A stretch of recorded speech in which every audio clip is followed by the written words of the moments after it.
Bitch.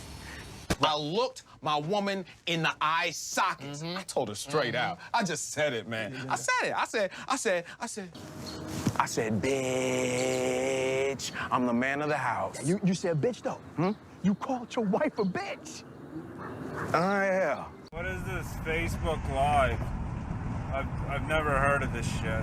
This is a public service announcement from C.T. Fletcher. I will not contribute to the pussification of a nation. Get your punk ass out there and work for it, motherfucker. Let's roll.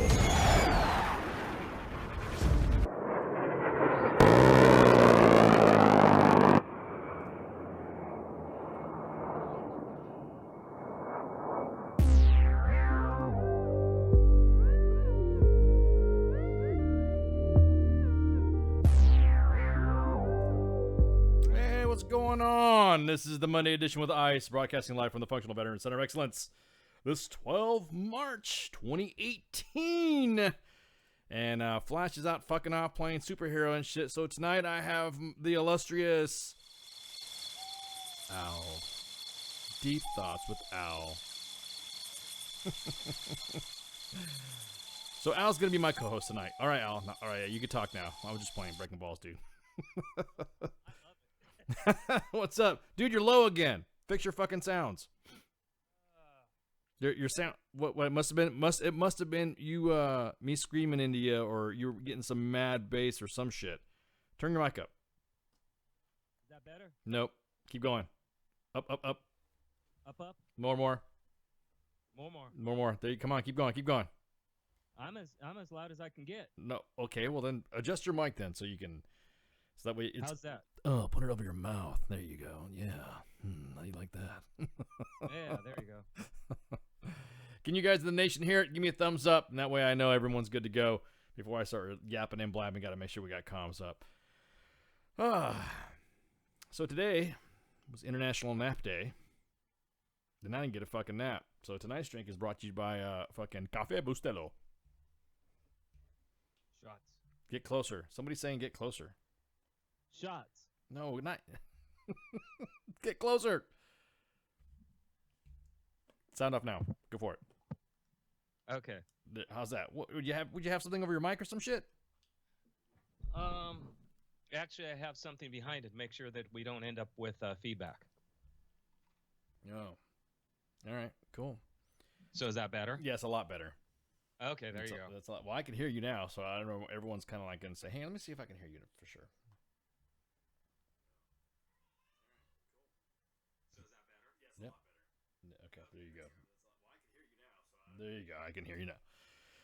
Okay. All right. So, hey, it's tonight. We don't have a guest, but you know the deal. Usually, in the place of a guest at 2100, we normally have a high volatile subject to discuss, because this being opinion, commentary, and discussion, news, what's going on. It's a fucking Monday for news, man. A lot of shit going on. You got the fucking bombings in Austin, Texas. You still got the fallout from Friday's hostage situation. Yeah. We still have what else we got going on? We have fucking Russians throwing VX nerve on a former spy and his daughter. We have they just got a bunch of. Oh, we have the Senate Intel Committee saying that there's no collusion. Like we need Goddamn time. Well, it's like we needed to tell them that we fucking we had a helicopter crash in New York too. God, so yeah, it's just a fucking Monday of news, man. Holy shit, I don't even know where to fucking start. Well, first we'll start off with Rex Tillerson, who is our Secretary of State, was visiting the African Union, the capital of Ethiopia, in Addis Ababa, and was discussing certain issues and all that. About the same time, Little Kim said that he was willing to discuss and have a meeting with our D-Treasy President Trump for talks, and sometime in May. And then shortly thereafter, he started feeling like ill. Like he was having bubble gut or some shit like that. You know, you don't wash your hands in Africa and you eat the food, man, you're gonna feel it. So he canceled his activities in Kenya that he was going to go attend, and that's when about the same time all this shit started happening. And so yeah, it's been pretty fucking crazy. So how was your weekend? How's my weekend? Busy. You know what you did, man? Well, my computer went down on Friday.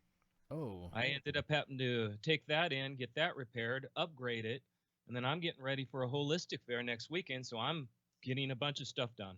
a holistic fair. What the fuck's a holistic fair? You guys gonna eat granola and wear Birkenstocks or some shit like? What is it? What does holistic mean? What is that? It's almost, is it a play on words to make it sound like you're feeling better, like organic, even though organic is organic, but it's a play on words. But go ahead. Holistic is whole. Basically, it's body, mind, spirit.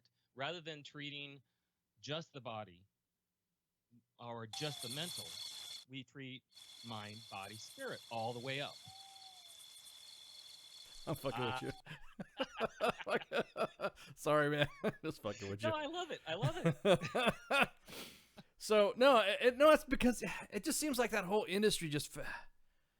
It's almost like I didn't know what the fuck gluten was until people started freaking the fuck out of it. It's almost like they made up a word. It's like they, oh my god, this is the or like when they talk about. I mean, there's when they talk about like women's fucking cosmetics, fucking health, health fucking supplements, anything that it has to do, they play a word that sounds catchy or fucking phrasey. You know what I mean? It's like. It's real. No, I agree with you. It's There's holistic. a lot of stuff out there, and that's kind of the reason I'm bumping around is because I can, because I'm in the industry, because I'm a shaman and I actually participate with healing. I actually can tell you, what applies, what doesn't apply, who it applies to, and if it doesn't apply at all. Simple stuff like when you mentioned gluten, that's an actual allergy. Celiac disease goes along with that, and that's an allergy in the intestines. Yeah. Oh yeah. Hey. Never heard about it until I became like in my 40s, dude. That's what I'm saying. I'm fucking. A few years back, I heard about this shit, and then the next thing you know, it's like it's gluten free, and BPA's, and I'm thinking, what the fuck did this come? I don't remember any of this shit when I was raising kids. I don't remember any of this shit when we're hanging out with a You were family. being raised. What's that? When you were being raised, Well, we didn't hear about this stuff. Yeah, that's what I'm saying. We fucking drank from the water hose, ate dirt, fucking Exactly. threw dog shit at Hell each other and yeah. all that stuff, and then we fucking cared. Out there working or playing around as a kid. Yeah. You bet. Turn that hose on, get some, drink it out of the hose, and Oh man, Lord, it fuck was, yeah, dude. I'm surprised we aren't all falling over from cancer. Well, that's the way they make it sound like. Well, don't get me wrong. Well, nowadays, because the accumulation, I wouldn't drink out of the hose in Flint. I'm just saying. Oh no, but that's the whole idea behind. Some of this is we're learning from our mistakes, and some of it, yes, I'll agree, is BS. And I'm the first one to call it out. That's kind of the reason I'm bouncing around is because I will sit there and I even have a healer's dinner this Thursday, and I'm one of the actual controversials because I don't go along with everybody. I don't. I don't go along with Yeah, what I mean, everybody says. Yeah, I know. It's just this subject we're gonna get into a deep subject in the next hour, which is why Yeah. I'm poking you full of questions because I mean not to poke holes in what you're saying. No. It's just Go for it. I'm getting tired of the, well, it's organic. Everything that comes out of you are organic. You are organic to this earth. Your hair is organic to the fucking follicles into the epidermal layer that's connected to you. In other words, it's a play on words. It's like saying it's oxygen. Of course, it's oxygen. It's in the fucking air. Trees, fucking throw that shit out, and with the intake of photosynthesis and fucking carbon monoxide, dioxide, and all, it's not into fucking biology or science, but it almost seems like it's a play on words. Is I go with you on that, okay? But because of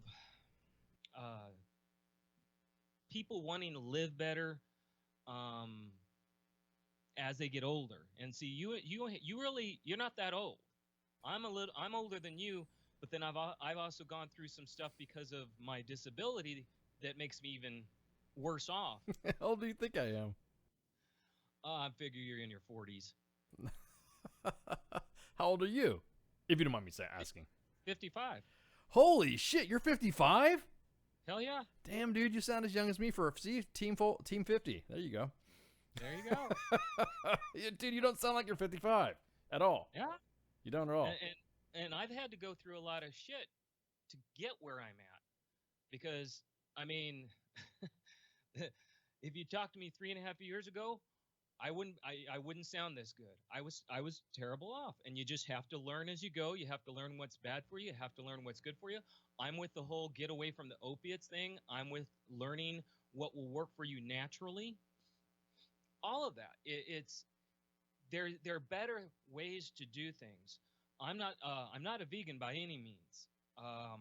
And I'm not one of these people that'll sit there and say, oh, you need to get rid of all these things.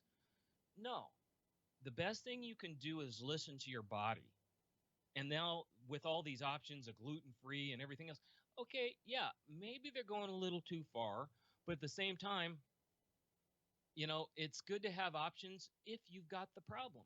It's just like, okay, everything has soy in it right now.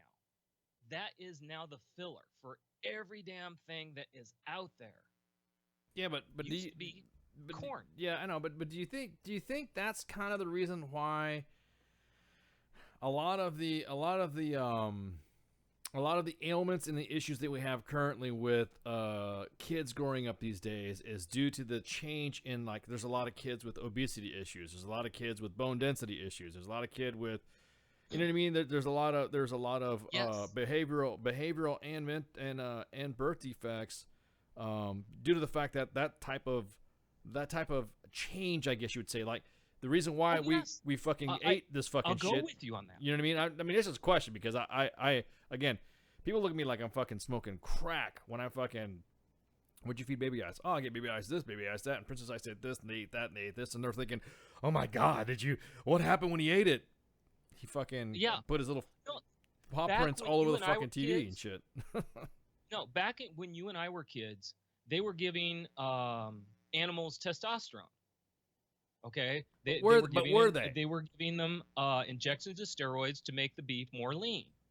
Okay, they're talking about how that was so bad for us because now we got all these men that are young men that are growing up to be all these aggressive people. So what they do? They went and turned around and made soy the big thing.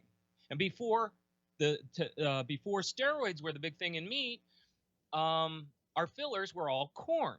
Now it's all soy. Now what is the difference? Well, the pussification of America. Hell yeah. Because if you take away corn, which is very it's a little bit more heavy than soy, and you take away, okay, I'm sorry, yeah, maybe they shouldn't be putting steroids in animals, but they did.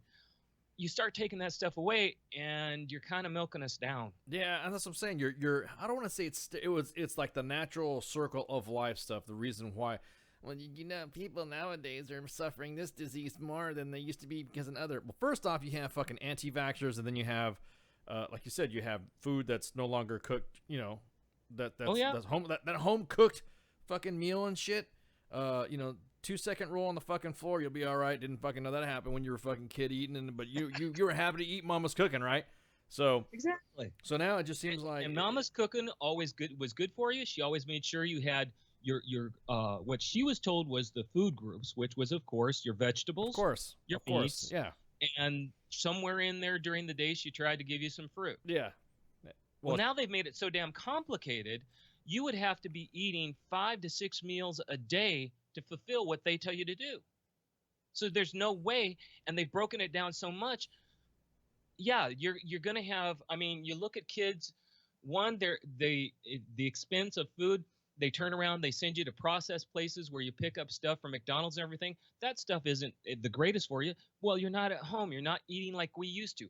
It used to be one day, maybe out of every 2 weeks, you would go to fast food restaurant, and that was everybody went out. We all dressed up because it was really cool. Yeah, exactly. You went out and fucking hung out with the, you know, you went out and hang out with the family. You all met at like fucking, you know, IHOP or Denny's or some shit like that. Even though it's like a drunk fest nowadays, but You know, back in the day, it was a big deal to go out and have family breakfast, and we all just like wolfed everything down. But Yeah. nowadays, what makes you mad is the fact that everyone is being faulted for not doing something with their kid. Well, first off, I have to everybody who likes to tell me how to raise my kid, mind your fucking business, because the way I raise my kids is the way I was raised, and I think I turned out okay. I don't, you know, I'm not a serial killer. I'm not fucking out doing some crazy shit. You know, it's okay to be divorced a bunch of times. It's okay to be, you know, putting lotion on the skin, that type of stuff. It's within your own bedroom. Believe what you want, say what you want, and also the crap. But as long as my kids and I am ensuring that my kids are being a productive members of society, you know, they go to school, they fucking get good grades, they respect yes or no, sir. And everyone talks about, you know, it's not subjugating my kids, it's teaching them about respect and how respect should be mutual to your elders, which seems to be one of those things that aren't happening right now. Well, exactly. Could you imagine kids? Could you imagine us? Could you imagine us though, Al? Me and you talking to adults like these kids that are fucking all up in on arms and guns control and shit. Could you imagine what would happen? What would happen to us if I was fucking screaming at a fucking senator at our age and when we were growing up? What would happen to me?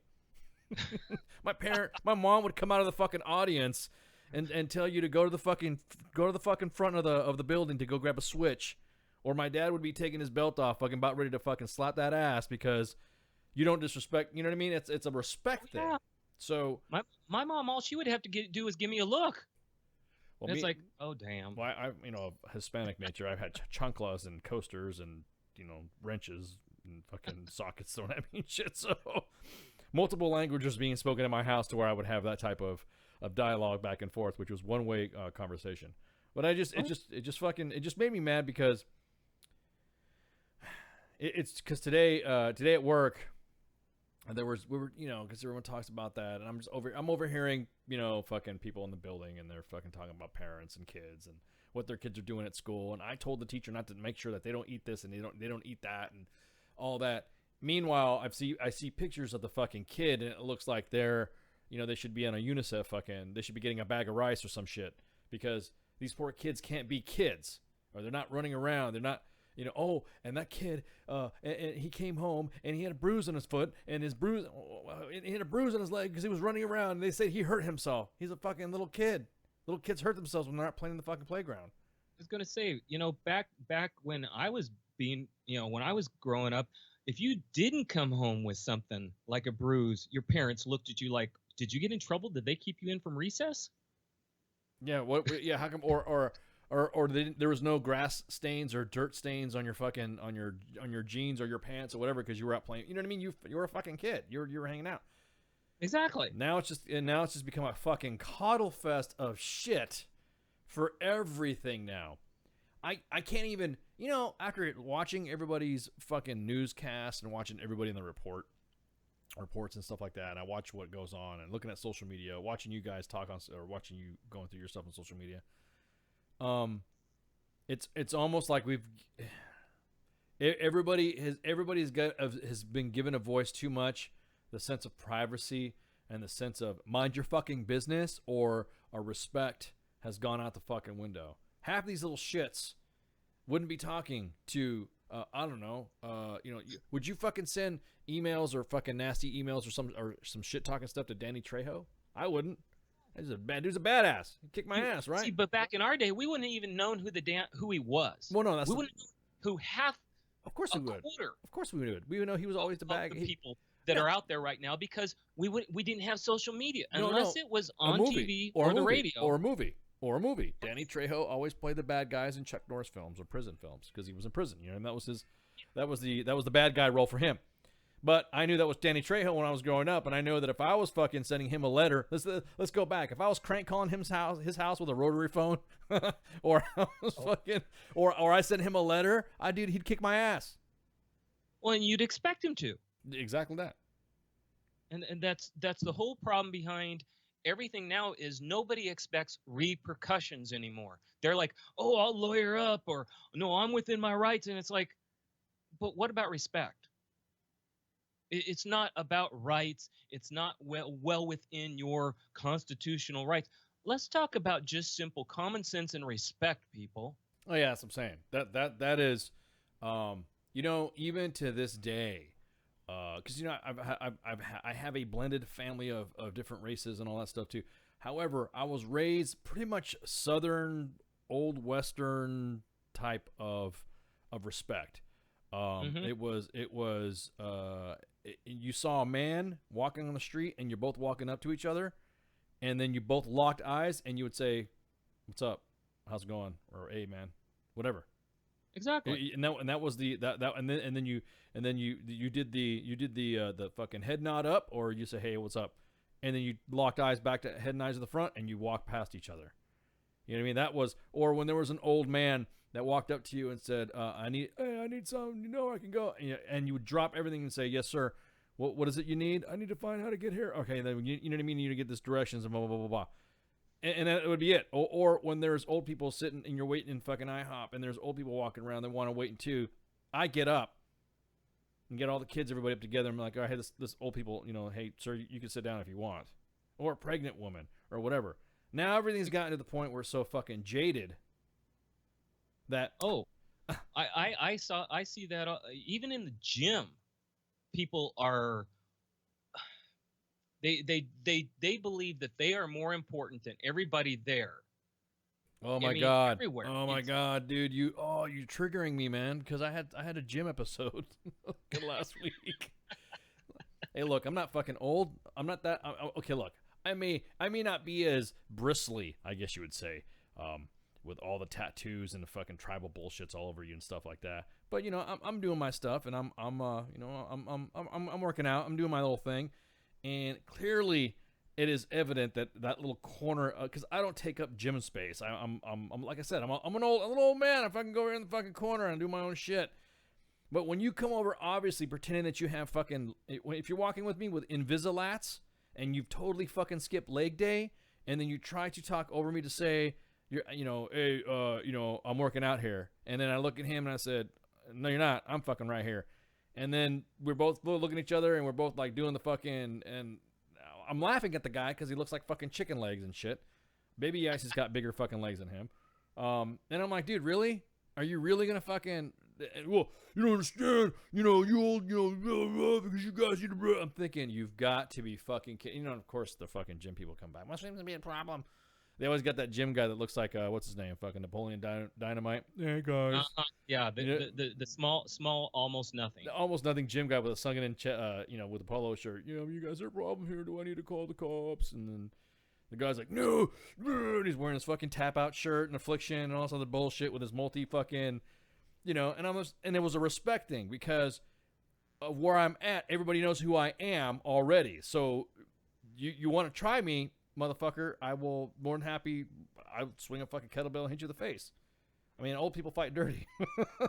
Exactly. We fight dirty. So Hey, I don't need it. I don't need to take a blow to the body. Yeah. I'll go down just that quick. Yeah, I'll make sure to take them down first. yeah, exactly. Fuck, man. Was he hogging a squat rack? No, actually, like I said, it was back at the corner. There's a little area where I work out, and there's like a little small space. Everybody knows. They say, "Oh, look, there goes old man Ice over there, and he's gonna go use the." "Oh, so cute! Look at that little old man using kettlebells." You know what I mean? Look at that old man. He's so cute. He looks like he's trying to work out. How cute. So people don't fuck with me. And the next thing you know, I'm like, "Ugh," and all of a sudden, again, Invisalats comes with fucking his little. And he also got mad too because I said, "Are those fucking strings hanging from your shorts, or those your fucking legs, punk?" And then it was like, "Oh!" So and I'm like, "Fucking." I heard a fucking NCO said that to another soldier one time, so I used that line, and everyone was like, "Oh man." But yeah, I was just like, "Really, dude?" I mean, I'm like the fucking old dude, and then that's when another guy walked up and was like, "Hey man, fucking you." That's when Napoleon Dynamite came over, and I was just like, this kid. I'm looking at him. And he's the model fucking young soldier looking,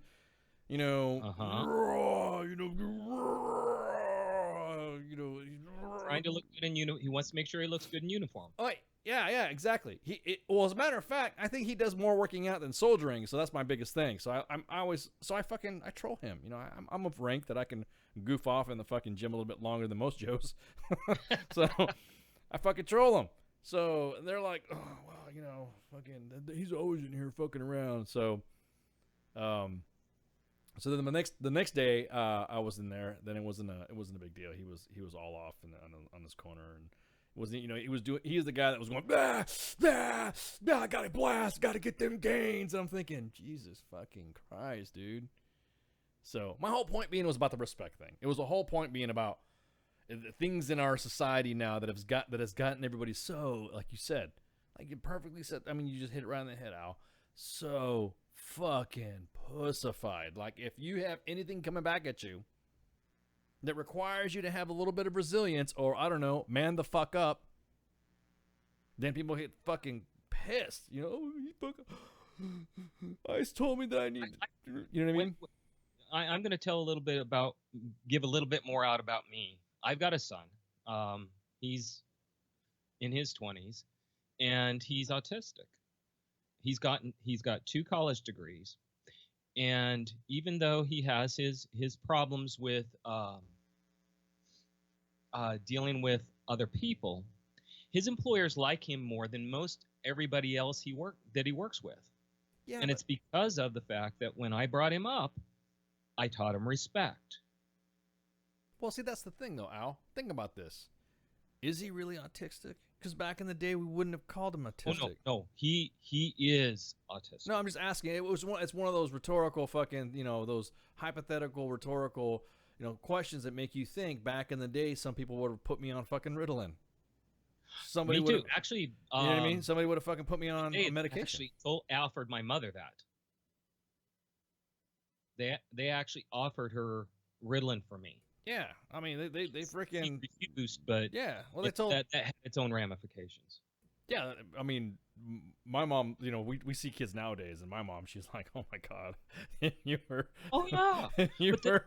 There's a difference. Okay, there's a difference between being raised, like you and I were. Okay. There, versus being raised the way kids now, because now parents can't be parents. They can't sit there and say, "Hey, go ahead, step out of line. Yeah, no, you go man. get your own switch." I know. Versus, yeah, exactly. Oh, it's okay. Exactly. I still love you, and I'm still your friend. Exactly. God damn it, my dad always told me, "I'm not your fucking friend. I'm your dad."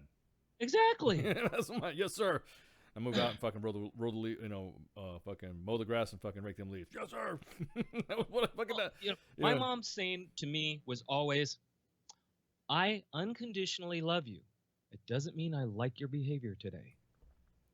I'm gonna raise your ass, pretty much is what I'm saying. You know what I mean? It's one of those things to where you got to get raised. What makes me mad is that with all the talk of how government gets involved too much, and then then when the government gets involved, then people get mad because the government's involved, but they depend on the government for the government to get involved in something because this whole thing that I've noticed, and it was today I had one of those.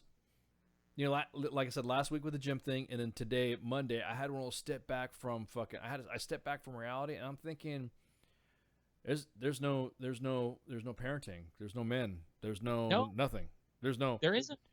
I mean, all the think about it, all of the fucking Parkland fucking victims, all of that school shooting. I have yet to see any of their parents, with the exception of that one guy, who told Donald Trump he was pissed. And he said that, my daughter Meadow is buried. I know where she's at right now. She's buried in, such and such cemetery.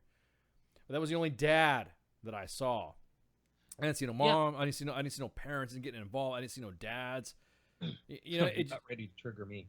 Well, I'm just saying, dude. I am the card-carrying member of the Dad Club, and I think it's very important that if you are a fucking man and you have a boy or a daughter, it doesn't matter. I'm not asking you to say you need to fucking kiss the kid's ass. But no, teach them the right from wrong. Teach them, That's what dads are there for. Yeah. And this is where I have to be careful because I can be triggered very easily on this subject alone because. Bro, we got 2.5 hours. Go ahead. Okay. You're talking. Okay, as a shaman, I've been asked many stupid ass questions, and I've been asked some very good questions, and one of them. A person came up to me and they sat there and said, "Okay, I've heard your views, and you keep saying you're conservative. You keep saying you're middle of the road, but you keep sounding like you're conservative." And I said, "I am middle of the road because there are some things that very much I don't go either way. I don't believe in isms. Okay. But I believe in fact. And they said, so where you talk about how bad things are and how kids are this way. So where did it go wrong? Where? When did it start? And that's where I sit there and say the 60s. Do you think From the 60s on to now? up. Well, see, that's what I'm saying, though. I mean, it's hard. See, that's the hard thing, though, because it was the 60s, and then the kids of the 60s raised us. There you go. They raised us. But see, understand. But they okay. But they didn't raise us as far as, you know what I mean? It's just so much. It's so much fucking. It's so. In other words, right now, it's the minority right now that is getting so fucking highlighted. I'm honest with you. If you ask somebody right now on the street, hey, do you believe in all this fucking shit that's going on in the news right now? 9 times out of 10, if you're telling them, hey, look, because they're scared not to tell anybody in public because they're afraid of the retribution or the blowback, they will honestly say, yes, I think motherfuckers are going psycho. I think they're stupid. They're shoving shit down my fucking throat. They're trying to do this. They're trying to do that. I don't want to fucking have anything to do with this. I just want to be fucking left alone. And then to me, that's when people say, well, then you're a conservative if you feel that way. Or I want to justify my 60s not because of the hippies, but because that's when the government started stepping in and saying, okay, you can divorce easier. And they started more and more leaning towards breaking up families. It has not. Hippies. You know what? I've seen some great hippie families, and their kids were beautiful. Okay. So I can't go there. But what I can say is when you start breaking up the families and you don't have a dad and a mother, that's where you go wrong, because you have to have both. And no matter what, I've sat there and argued with women who were single mothers. I said, I don't care how good you say you are. And do you imitate me? And she's like, well, why would I imitate you? And I said, exactly. Why would you? Because I'm the first one to tell that kid when he starts to put his finger in that outlet, go ahead. You won't do that again. Yeah, exactly. There's got to be some, like you said, there's got to be some consequence. Nobody's taught consequence anymore to the fact to where. And the father's the one who usually realizes, because moms, they don't want, I mean, they've got very beautiful hearts and they want to step in and say, don't. The father's the one that sits there and says, he's not going to learn until you let him. And mind you, we'll make sure that it doesn't go too far, but the kid's got to learn. And my dad, I can tell you the funniest story. Back when I was a kid, I was all over the place. And my dad was a minister in a small town. He was the only minister, so I got away with all sorts of stuff. But my dad, they actually, during the winter, they actually would cordon off one of the 3 streets that actually went downtown and allowed kids to sled. And I was, of course, told as a kid, you don't stand up on the sled. Well, one day my mom, she looked out and she realized that I was going down, standing up, and she called over to my dad, who worked right across the street. And he said, yeah, I've been watching him all day. He's getting pretty good. He's not falling hardly at all now. That's a dad. Well, then you ask him too, hey, bud, what happened? Oh, this is this. Are you all right? Yeah. Well, what does that tell you? I shouldn't be standing up. You know what I mean? That's what I do with my kids. Yeah, I talk to them. Princess Ice will tell me her negotiating skills. I think she's a little bit. Her and my oldest have taken I guess to say, because of how I am, they've taken they have taken a more of my approach when it comes to dealing with people who are just getting in their face. And so I got a note from the teacher because Princess Ice told a student in her class, one of her class, well, I wouldn't say classmate, but it was a kid in her class. I guess it would be a classmate. That if they were just talking about something, and then they talked about the history of this and the history of that, and Princess Ice said, well, that's because this, and this, and the teacher looked at it and says, like, well, where did you learn that from? And she's like, oh, my dad said that. And this kid goes, well, maybe your dad doesn't know what he's talking about, or maybe, and mind you, these are fucking 8 or 9-year-old kids. Well, maybe your dad doesn't know this, and then Princess Ice looked right at that little boy and said, well, maybe if we take it to the swings, I'll change your mind. So the whole thing is that, you know, and so when I got the note, and then we're just like, you know, we're concerned with your daughter, you know, utilizing the threat of violence and all this other stuff. I said, okay, first off, she's talking to a kid that fucks with everybody in class. I didn't say fuck, but the kid provokes everybody in class. And because everybody's afraid of this kid because he's the kid of somebody who might get upset. In other words, he is the kid of some parent who's you know, you have that person that fucking complains about fucking everything. Like, look, yeah. you forget your fucking ketchup? Don't be a bitch and bitch about the ketchup, or write a fucking letter. Go up to the goddamn counter and say, hey man, you forgot my ketchup. Can I get a packet, please? Oh, my bad, or whatever. And then that's it. Issue's dropped. But when you drag it out and drag it out and drag it out, I demand to speak to the manager. Why, man? Why you fucking... Because they forgot my ketchup. Go up there and ask for the fucking ketchup. That's not the point. It's the principle of it. The principle of what? Well, they forgot my ketchup. Motherfucker, that's why they don't make $15 an hour. Who cares? Exactly. Go up and get a goddamn... Just go up there and get it. Here, you want some ketchup? I'll go up there and fucking reach my hand behind the counter and get the ketchup. Who cares? Nobody wants to have any consequence of that anymore. So anyways, no. the teacher said that I was... And I was telling her, I was like, hey, this kid provokes everybody. And I was like, well, this, you know, he has things that are going on at home. I said, so what does that have to do with me? What does it have to do with my kid? If that kid has issues going on with home, that's not the other kid's problem. That means that parent needs to fucking jerk a knot in that kid's ass and tell him to stop fucking with the other kids. He's a little boy messing with a girl who wants to kick his ass. Well, I said, my daughter actually wants to kick his ass. I said, but she knows that ladies don't hit fucking men unless you get, you know, hit for it, because she loves MMA. So, you know, when it's MMA time, like and she's a big Ronda Rousey fan. So she fucking goes nuts over female MMA shit. So she thinks that's badass. So she thinks that if a dude comes up and wants to fuck with her and shit, like she's going to go tag down. I keep telling her, I was like, no, because gentlemen do not hit women. And ladies don't hit men, because that's what happens. Unless they fucking hit you first. If he hits you first, they beat the fuck out of him. Oh, hell yeah.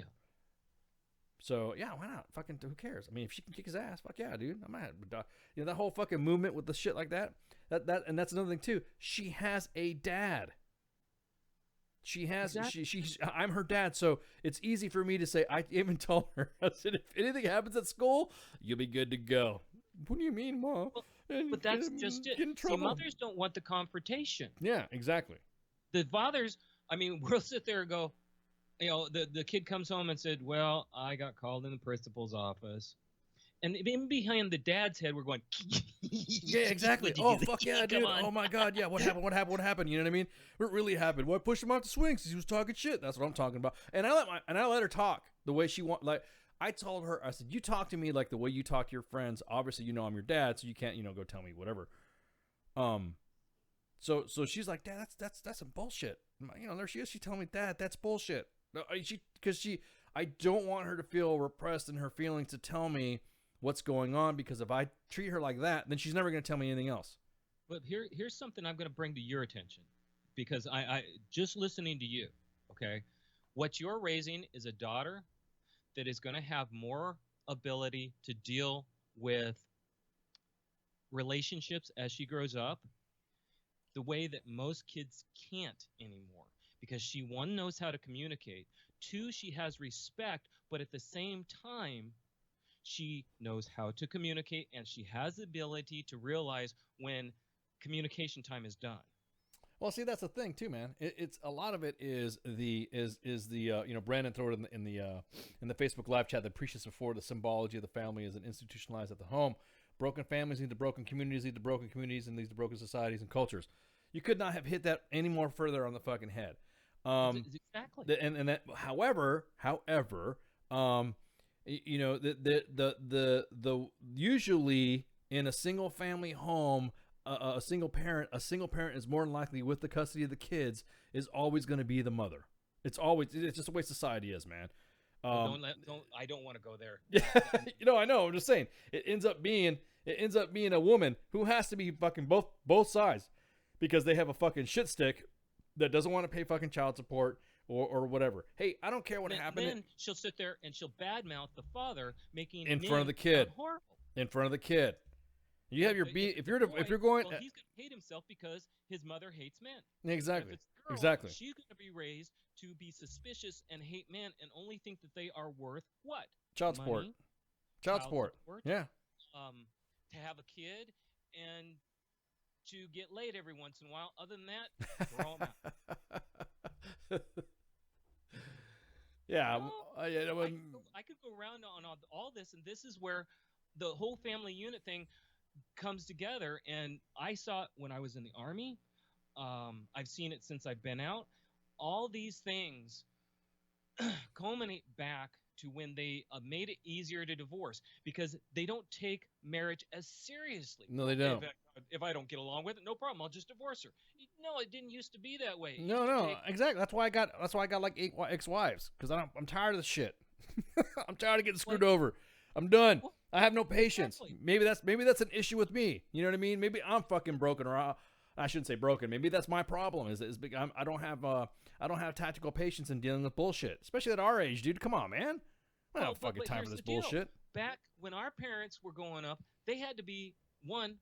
There was a respect going back and forth, so we have to give the fact that certain things have been lost because of the way our soon-to-be's and whatever have been raised. So we can't expect them to be like our mother or our father, and we can't be. We have had to deal with the times growing up, so therefore we aren't like our fathers or mothers. And Yeah, I mean, me. I am the. Everyone says that I am the attitude, the how I carry myself of my dad, and I'm talking about my dad as the man who raised me. So I am his attitude on shit, his zero fucks given about shit, his everything else, his resilience to stuff. That's the way I am. I mean, I'm the same. I try to raise my kids to don't take any of the fucking drama when it comes to, because I don't go in relationships. I mean, I might go into relationships with my oldest daughter because she's 24. So I'll talk to her about relationships, but I will ask her purely, hey, everything going all right? Hey, I heard you and so were dating. Is that true? Hey, everything okay with that? And they're like, Dad, sometimes they're fucking pissed off, or they're worried that you're gonna fly in a black helicopter and scoop them up and put a sandbag over their head. And I'm like, well, that's good. Then then I guess that's a good thing. that's a good thing. So that's good news. So carry on. You know what I mean? So, but it's one of those things to where I don't get in my daughter's business. I don't. I mean, I let them grow up. Me too. Yeah. I mean, everything all right? You brought her up.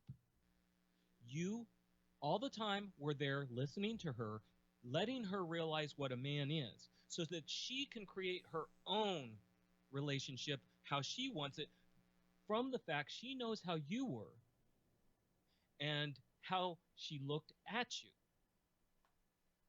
Well, And see, that's the whole thing behind this is it's my job though as a father is to raise them the best of my ability and let history decide that. You know what I mean? I'm not going to sit there and say, well, there were some mistakes made and maybe we could have had a little bit of an issue. No, I raised you at the time, and that's why, again, going back to the respect thing. You have kids that are in their 20s, and like I said, my oldest, her friends, when I hear them talk, he just doesn't understand me and blah blah blah, and I hear them that they're blaming they are, and this is why I'm triggered about the fucking school shooting. It's sad. In other words, I'm triggered so much about the school shooting that it has taken me away from the actual kids that got killed, is because they are telling adults and basing their fucking their decisions on emotions, and are getting pissed off at their parents because they are not making decisions on their kids' emotions. It's almost like the term of, do you have the fucking patients run the asylum? You know what I mean? Do you have the fucking inmates running the prison? Fuck that. Just your fucking room. and see that's just it. When I said going back family units back in the 60s, what also happened back in the 60s, we started looking at what family values used to be. You led a good life as a man, a husband and wife, if you can look back and say, my kids were fed, my kids were happy, my kids are better off than me. You could sit there and say, I led a good life. I can be proud of myself. Now it's, well, do I have a Rolls? Oh, Uh, yeah. do- Yeah, exactly. Or Do I have a big house? oh, my God, dude. Yo, fuck yeah, I know. Nowhere in there is I raise my kids right. Yeah, exactly. No, none of that. You know, your job as a man, and this is just me as a man from the card-carrying club of man, your job is to go broke for your kids, making sure that they're raised right. That's it.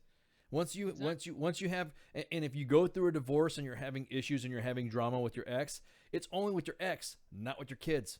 So when you have your kids visit, you don't talk shit or you don't say any. I'll be honest with you. All the kids that I have come visiting with me when I have custodies and stuff like that, visitations, I don't mention mom one fucking minute. Hey, what do you want to do today? I want to go see that new movie. Okay, well, let's go. Fuck yeah, let's go. Let's go. I don't sit there and say, what's your mom doing? How come your mom's doing this? How come your mom's doing this? Why is your mom doing this? Why is your mom doing that? The kid's not there to fucking get interrogated. The kid's there to fucking hang out with you as a dad. And you're supposed to be a dad by showing them being strong that in the drama that their mom is probably putting them through, because their moms are doing the same fucking thing. Your job as a dad is to sit there and be their solace and to be their confidant, not their fucking, not to get, Friend. yeah, not to be their friend. Dad, I'm really Not thinking about this their shit. friend. What do I need to do with this assist? Wow, it's easy. Just go fucking do that. It's that easy? Yeah. How come you didn't tell me you needed fucking money? Because of what? How much do you need? I just need about, I don't know, $50. And I sent him 200. Mhm. You know what I mean? That's how you're supposed to Yeah. be. A dad is not supposed to be going, well, I need this money for the fucking club later or something like that because I'm single dad life now. Woo woo. No, if your kids are asking you yeah. for something, and you go above and beyond the call of dad duty when it comes to something like that all the fucking time.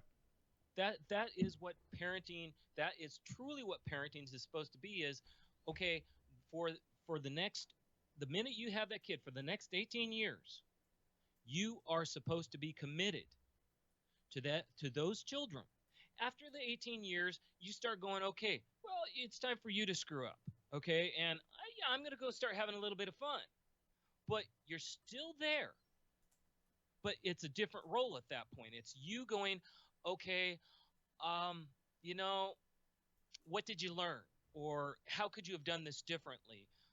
Or sometimes, okay, fine, I got the basement, go back into it, but get your shit together. That's being a parent. I'm just tired of right now, there's an attack on man. And I mean, I'm not talking about man like in mankind, but there's just an attack on man. Yeah, Now, there is. I saw somebody forward to me because they know I like to get fucking riled up about this shit. About how one of the individuals on, and I told you this is gonna be a hot topic tonight, is that men need to be more aware of the diversity in their boardrooms. Men need to be aware of what's going on in their unit and their company's policy. Men need to be aware about this. And I'm thinking, men are gonna get fucking tired of dealing with this fucking shit. Yes, they are. And you're gonna fucking wonder why men don't respect women. You're gonna wonder why men don't hold doors open for you anymore. You're gonna wonder But why isn't that the men. reason they're doing it? You're gonna wonder as a man, a woman, on why a man will fight you in court to get custody of your kid because you want to use the child as a weapon. Fucking wrong as shit. No, that's the reason. I mean, the government has basically told women that they're right, and they're basically trying to tell men they're wrong. What reason would the government do that? Well, the government shouldn't be involved in any of that shit No, but they are. And what reason would they? because they're afraid of the minority of women. No, that's they're why afraid that if men keep being men and we keep being strong and we insist on having our guns. Oh, there you. Oh, why did you have to do that? I wasn't even talking about guns this time, man, until the second hour. There you go. But no, I triggered the it owl. falls into each other. Oh shit! I've triggered the owl. Here we go. You sure did, because guns, they want to take things away. You're talking about the government. Okay, now you've gotten into something as an observer, an owl.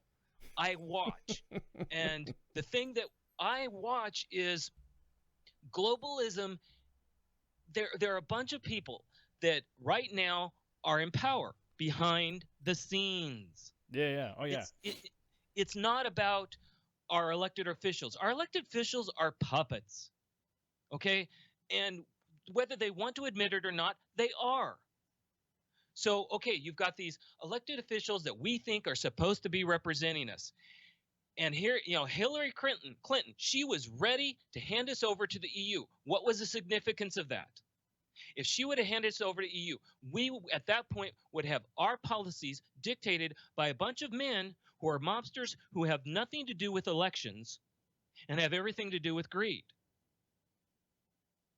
Okay, then you look at all the elected officials that we put into office along with Hillary Clinton. What would they get out of it? Why would they do that? One, they're rich. They consider themselves untouchable. Two, they've got power. Power in a globalist society is money. In other words, it's not about the money. It's about the power at that point. They're power trippers. Well, I'm glad that they're habitual power trippers. No, you bring up a good point because I was just, you just like, because we're old, we probably were seeing the same news feeds and shit. That you see that one thing where Hillary Clinton was telling that everybody who voted for her, and she's saying this in the American heartland, that states that didn't vote for her are backwards. Oh yes, she had the but fucking she's nerve. referring to you and me. Yeah, that's what I'm saying. She's referring to us. And I'm like, really, She's bitch? referring to our age, our thinking, Yeah. and the fact that there's a reason, okay, that in every state, She's a fucking sagging hole. But go ahead, continue. in every state, you look at where are the Democrats prevalent. It's not in the countryside, because the countryside, you've got rural farmers, you've got all these people who have to live and actually work, and they have to get along. In the city, you don't have to get along. You can sit there and tell someone, fuck you, walk away, and not have any repercussions. You say fuck you to someone in a little town, and everybody within an hour is going to know about it. Yeah, exactly. They're like fucking. You ever? I don't know, because I've grown up in around an area, a small town, where if you said fuck you to somebody, they're like fucking Kurds coming out of the mountainside, bro. They hear a firefight, yeah. they're coming down, man. They want to know what's going on. And they are going to sit there and they are going to give you peer correction. What's the one thing we're missing when we are told we can't tell someone who's on welfare? We can't we can't sit there and say, we can't look at someone who's overweight. We can't do this. We can't do that. That political correctness is keeping peer pressure away. Now, is it and it's funny because when she says that, didn't she says it takes a village to raise a child? Didn't she say that? Didn't she say? Oh yes, that was in her was husband's years, yeah, and that's when he was. Hey, she baby. had to write his policy. It's time and to his write. policy was about community. It's time to raise them kids. Yeah. Fuck that, dude. Well, and that's just it. Is the two of them are truly different. She's all about the power. He was about trying to promote what he thought was good policy. He truly, I truly, as much as I don't agree with his policies, I truly think he thought he was doing the right thing. With Hillary, she knows she's not. Dude, I'll be honest with you. I'm so fucking glad she's not the president, dude. I am so fucking glad, right? Think about everything that's happening right now, currently. You know, right now, the reason why she's going ape shit. I hate fucking talking politics, but fuck it. The reason why she's going ape shit right now is because right now, every time she's looking at TV, because she's getting all blasted left and right with all the social media stuff and all that. Yeah, the Dems are even going down on her now. Yeah, going down on her. Yes, baby. Spurs. And my policy was cigars in the Oval Office. Hell yeah. No, the thing was that think about this. She lost. She thought she was entitled to this fucking to the mantle of presidency to be called madam. Fucking Newsweek magazine already had a fucking magazine. It was almost like they were gonna throw out the Super Bowl jerseys to the opposing team, whoever fucking won. Yes. Anyways, but that's just it. She put in the time. She put in the money. She kissed the right asses. She had the right backing of the right people. But she had all the stars lined up. And then in comes this guy who says, fuck know what? you. Fuck you. Yeah, he comes to say I don't fuck need you. your money. Yeah. I don't need Exact- anything, and I actually give a crap about the people you're shitting on. As a matter of fact, not only do I give a fuck about money, but I'm not even going to get paid as president when this fucking happens. So my biggest thing is that, could you imagine though, her right now, she's already imagined that she should have won the presidency. She's already imagined that she's already fucking seen shit go down. But then all of a sudden, the person that she cannot fucking stand is going to do something that no president has done in over fucking 30 fucking years, and that's talk to North Korea. Oh yeah. No, done more fucking has done more policy The fun part change. is it's going to keep lining up like this. You're right. No, that's what I'm saying. It's lining up, but everything that's happening is, think about this. They were set.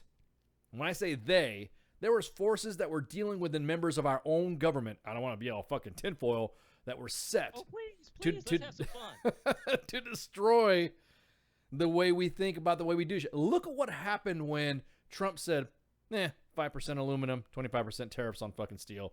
People lost their shit, and you know what's climbing? Fucking jobs. Yeah. Oh, But that- everyone's talking about, you're gonna fucking get this thing right here. Fuck it. They were tearing down our walls to be part of the EU. People don't understand what that really means. And if you want to explain it, you can. But the EU, that is a subject that people should be scared about. I don't think, and again, I don't think that people don't realize what she had in store for us. Again, when they talked about Vladimir Putin and his reaction when Megyn Kelly was invading, was interviewing him, and she said, "Hey, how do you feel about us accusing, or about the 13 people being indicted for Russians, for getting involved in the election?" He looked at her and said, "I don't care. It's to me, it's irrelevant. I don't care." Yeah. So he's gonna Jay Reddy, Trump is gonna go get a kimchi bowl. It's gonna be huge with extra peppers. But no, she is now attacked. And now that's another thing too. The men are gonna get fucking tired, because I'll be honest with you, it's enough. The men are getting tired of, because I guarantee it. I'm gonna be an employer soon. Or I'm going to be, fucking having my own business soon, or I want to talk about opening a business. I'm not going to talk. I'm speaking hypothetically, of course. But as if I were to open up a business, I would have second thoughts about hiring a woman now. Because I saw you marching, calling me a fucking, I was being narcissistic. I was, misogyny. I bleed all over my sheets, and you were wearing a pussy hat. You think after looking at your fucking social media profile, I'm going to fucking hire you? I'd be scared to. Yeah, exactly. It goes back to the same person that says, "Hey, I'm gonna write a letter." Why? Because they forgot my fucking ketchup. You want to talk to the fucking owner of McDonald's like he gives a fuck about that ketchup?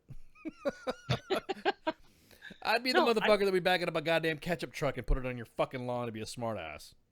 I would be so scared of hiring a woman that, you'd have to vet the hell out of her just to make sure she's not one of those women that the minute you hire her, she goes, "Well, I don't like the way your attitude is, and I don't like this, and I don't like that." It's like, fuck that. This is a fucking job. If you don't like the job, if you aren't willing to get along, get out. Yeah, exactly. Well, here's another thing too, though. What makes it so fucking funny is that being of half, other descent here, and I've lived overseas pretty much most of my adult life. I've rarely spent any time, here, whether it be civilian or military. I'm not, I'm proud to be an American and all that. You don't want to have the same fucking rules and laws that they do, say, in Germany. There are no sexual harassment laws in Germany. If you are getting interviewed to be a flight attendant, your ass better look like a fucking model, because there's a portfolio and a dossier written up on your ass with all the pictures that you ever taken to be a Lufthansa model.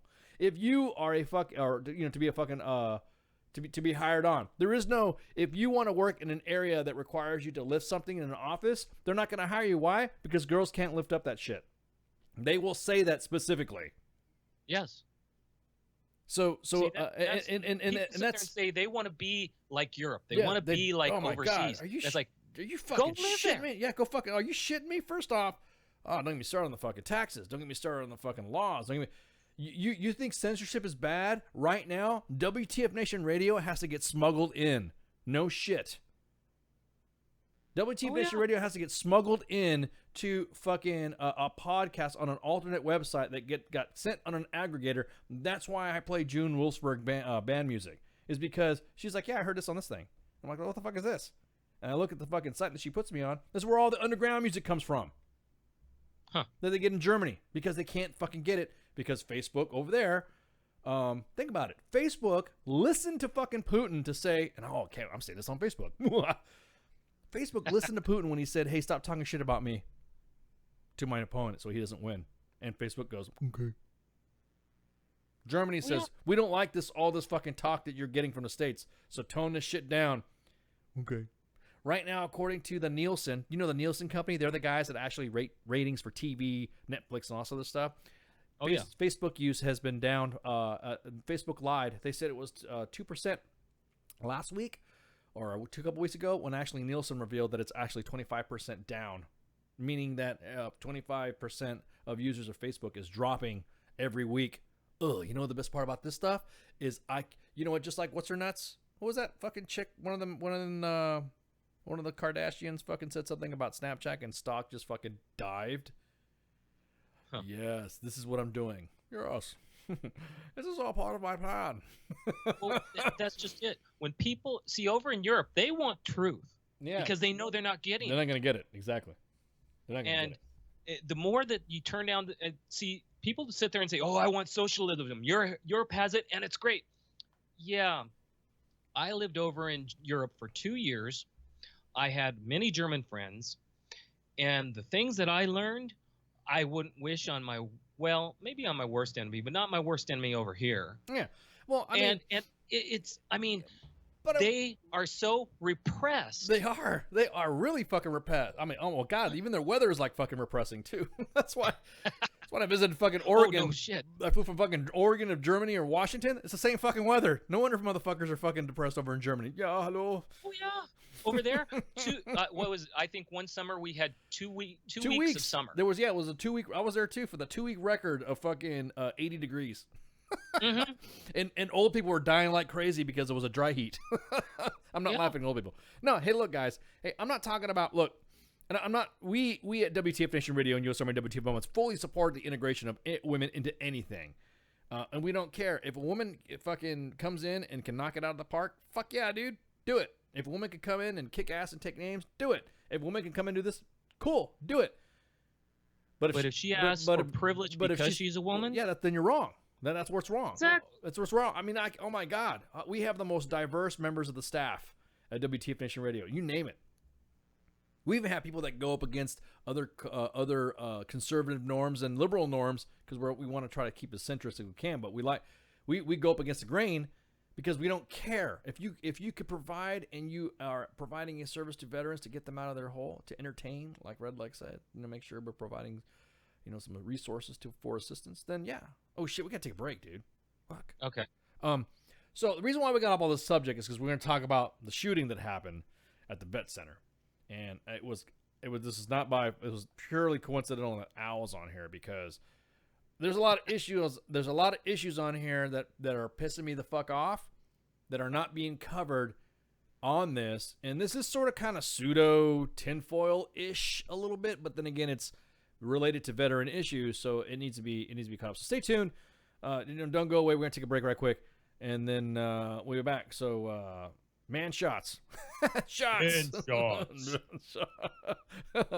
Oh, I gotta play that. Hang on, I can play this. Welcome to WTF Nation Radio. We're going to take a break. I am here determined to stop this future atrocity. This station is now the ultimate power in the universe. I suggest we use it. The voice of U.S. Army, WTF Moments. This is WTF Nation Radio. I find your lack of faith disturbing. Everything stated on WTF Nation Radio is to be considered the opinion of the person that stated it, and not an official representation of WTF Nation Radio or U.S. Army WTF Moments. Price does not include tax, title, or license. Some assembly required. Each item sold separately. Batteries not included. Objects in mirror are closer than they appear. If conditions persist, contact a physician. Individual results may vary. Keep out of the reach of children. Avoid prolonged exposure to direct sunlight. Keep in a cool, dark place. And please enjoy the show. Shots. Shots, and we're back. It's the second segment of the Monday edition with myself and Owl. I'm going to like that one. So it's me and Al. Eyes here in the second segment of the Monday edition. Hey, look, I threw the disclaimer out because what I'm about to say is going to get some people pretty fucking pissed off, and I don't care. You all know my stance on a lot of issues when it comes to just straight common sense type of thinking. However, from what you guys don't know, or if you guys do know, what happened last week was there was a gentleman. There was a dude. I want to say gentleman. There was a dude who went into a veterans home called a Pathway Home. And this is in Yountville, California. It's Central California, up by, it's actually in Nancy Pelosi's fucking congressional district. That's far from some property she owns, actually. Actually, correct. Right, knee deep. Actually, that is nestled in some of the properties that she owns anyways. But that's neither here nor there. We're not going to talk about Nancy Pelosi. We just decided to throw that side note in there for a little piece of trivia. So, now, here, I'm gonna go about this in three different angles. I'm going to go on this on the security angle. I'm going to go on to the family angle. And then I'm going to go on to what everyone's talking about. I guess you would say it would be the veteran angle. So here's this is the thing that I want everybody to understand. It's my opinion and my... We're learning more about the three women who were fatally shot at a veterans treatment center in California Friday by a former patient. They're being remembered for their dedication to helping former and current military service members with their mental health issues. Fox's Alex Savage has more from Yountville. Look at his name. She was just 29 years old, and already Dr. Jennifer Gonzalez was an expert on PTSD. The clinical psychologist worked at both the San Francisco VA and the Pathway Home in Yountville. She was really quite brilliant. Marjorie Morrison, CEO of Psych Armor, worked closely with Gonzalez, who developed a program to help returning combat veterans working toward a college degree. Okay. So that's just one of the people we're talking about, okay? And so what happened is that, if you guys don't remember, is that an Army veteran went in and held individuals hostage, released some of the hostages, and then killed 3 women, and including himself, Friday. So it is closed over the weekend. It was closed over the weekend and may not reopen. If you go to their page, you can actually see that that they're going to have services and all this. So a spokesman for that place told the newspaper, which the because of course over there they don't deal primarily a lot in because a lot of the papers that are over there are pretty censored. In other words, the articles that are done in the San Francisco Chronicle normally hit somebody's desk before it goes to print from an editor, if that makes any sense. And it's usually kind of so that way it doesn't make people look bad, because we don't want to make people look bad, right? So yeah, see, I can feel it from here, Al. You're getting triggered.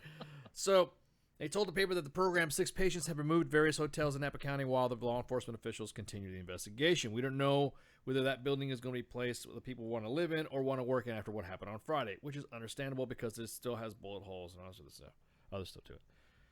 So investigators are saying that 36-year-old Albert Wong, a veteran of the Afghanistan war, slipped into a going-away party of some Pathway Home employees Friday. So they were having a getaway, like a farewell for some people that were leaving. He let some people leave, but then made his 3 victims stay behind. So he knew them already. And so they wanted to know how he got, they want to know how he got into the building, because he was expelled from the program. So remember, he was expelled. We'll get to that in a minute, but we're going to talk about the security stuff.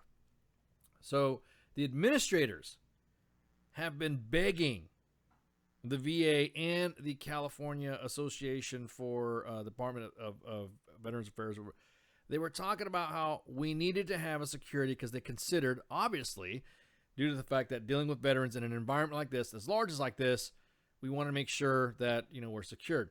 They denied the security guards guns. Why have security guards if you're not going to have them armed? He's a security guard monitor. Yeah, exactly. He's a monitor. So rather than, and this is what some of the California Statewide Law Enforcement Association, a union representing security personnel, issued a statement saying that all the armed guards at the veterans' homes and facilities have always been an issue with the VA or any contracted VA facilities. Because in California, what do they not like over there? They don't like the presence of guns. They think that, for us as veterans, if I see somebody with a gun, then I know I'm not going to pull some shit amongst a bunch of sheep. I'm sorry to fucking be a dick about this, but I'm going to tell you guys, this is the way I would look at it. So if I got any drama or something like that, that you're going to see some kid right there, he's probably fucking 20, 21, and he's not wearing a belt. If I start some shit, what are they going to do? Call the cops? Because it takes them a while for, that's what they have to do, take to do it. There is no VA police. There's no police that patrol it.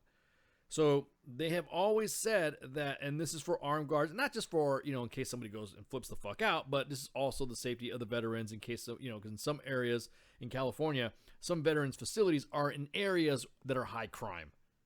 And so if they're there, they can protect the veterans going in so that way they don't get fucking mugged or something like that walking in. It's kind of like it's a standard security thing. Security, that's all I can say about it, which is, to date, what they've said is that they have willing to risk. This is what they said. As soon as the event happened, it was almost like an I told you so from this California Statewide Law Enforcement Association. Said, to date, quote, the administrators have been willing to risk public safety rather than provide trained law enforcement personnel with firearms. Rather than the state taking a proactive approach to adequately dealing with their resident staffs and visitors, the fears have been and continue to be will take a tragic turn of event that would happen to that would force the administrators to act. So, they're talking about closing this facility down. Do you close a facility down just because now we're going back to what I was saying about overreacting about the shit earlier, right, Al? Because if somebody fucking does something, what they did down in Parkland, they want to close. They want to actually tear down the building that the kids were killed in.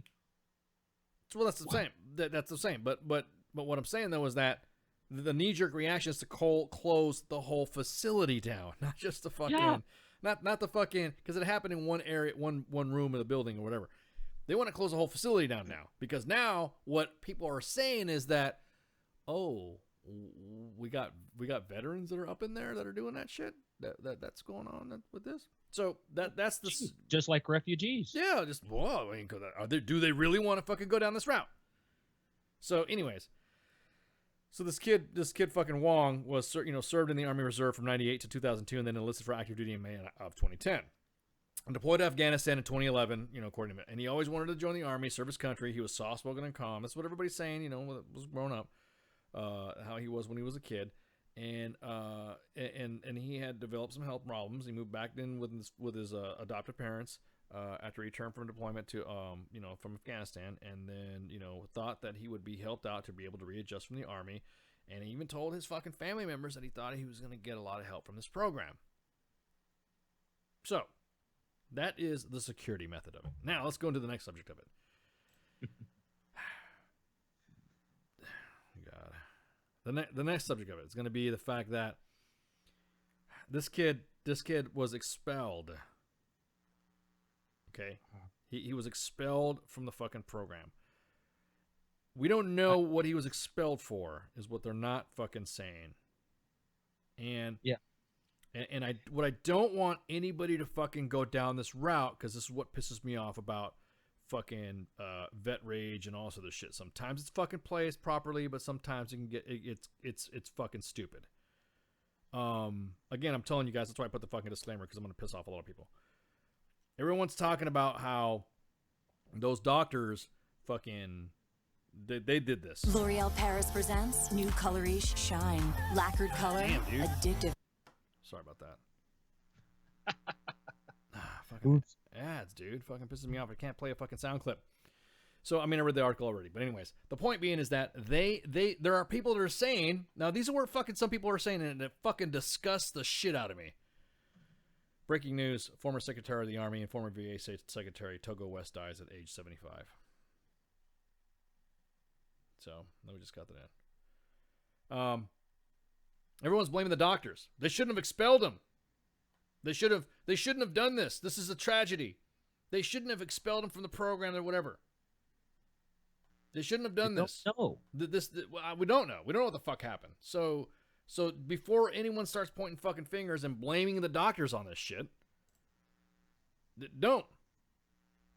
No, you can't blame the doctors.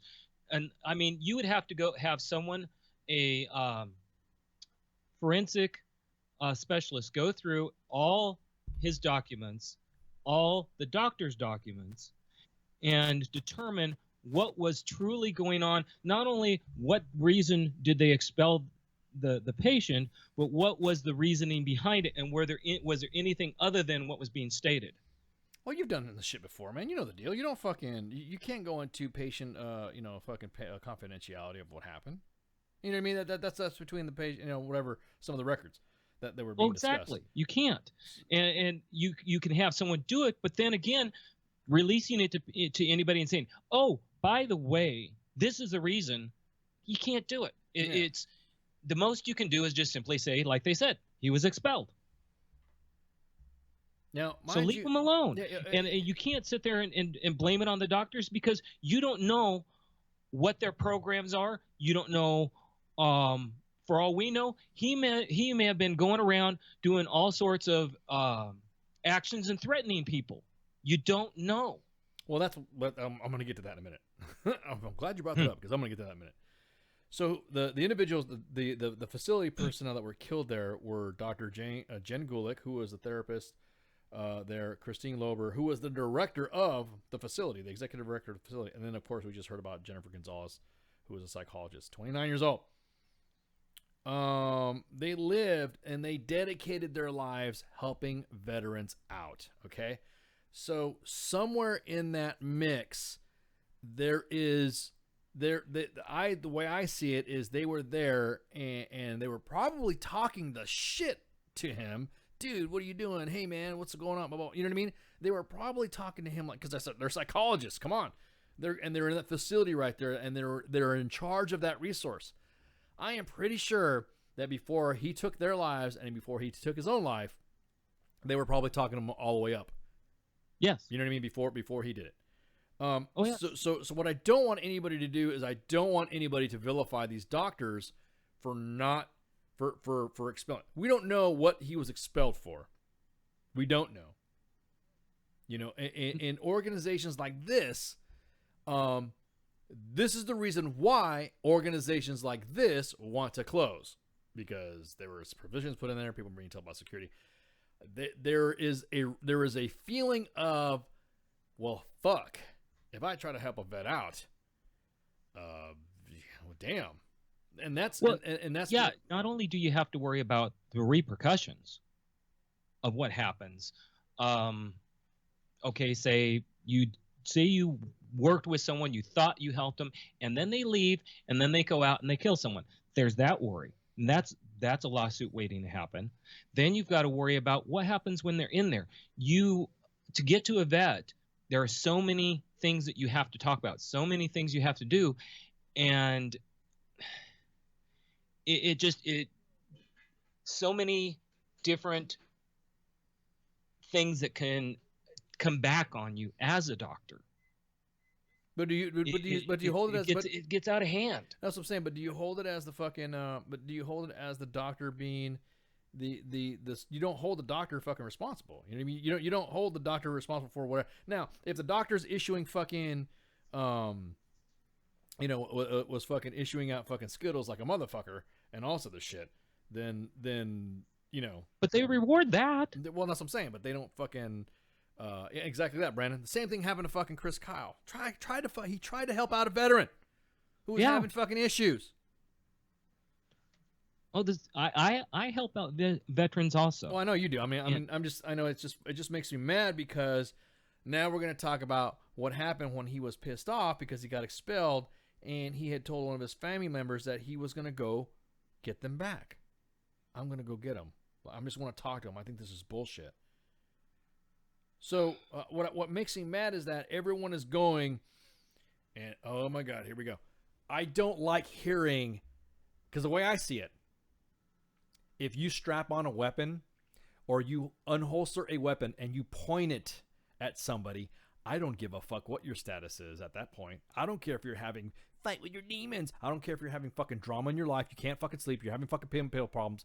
Once you grab a weapon and you point it at the people that are trying to fucking help you, I don't give a fuck what your fucking status was, how many deployments you fucking did, where you went, who you were, what was your military affiliation, what elite unit you were in. Once you point fucking weapons at innocents, that's it. Your card is fucking pulled.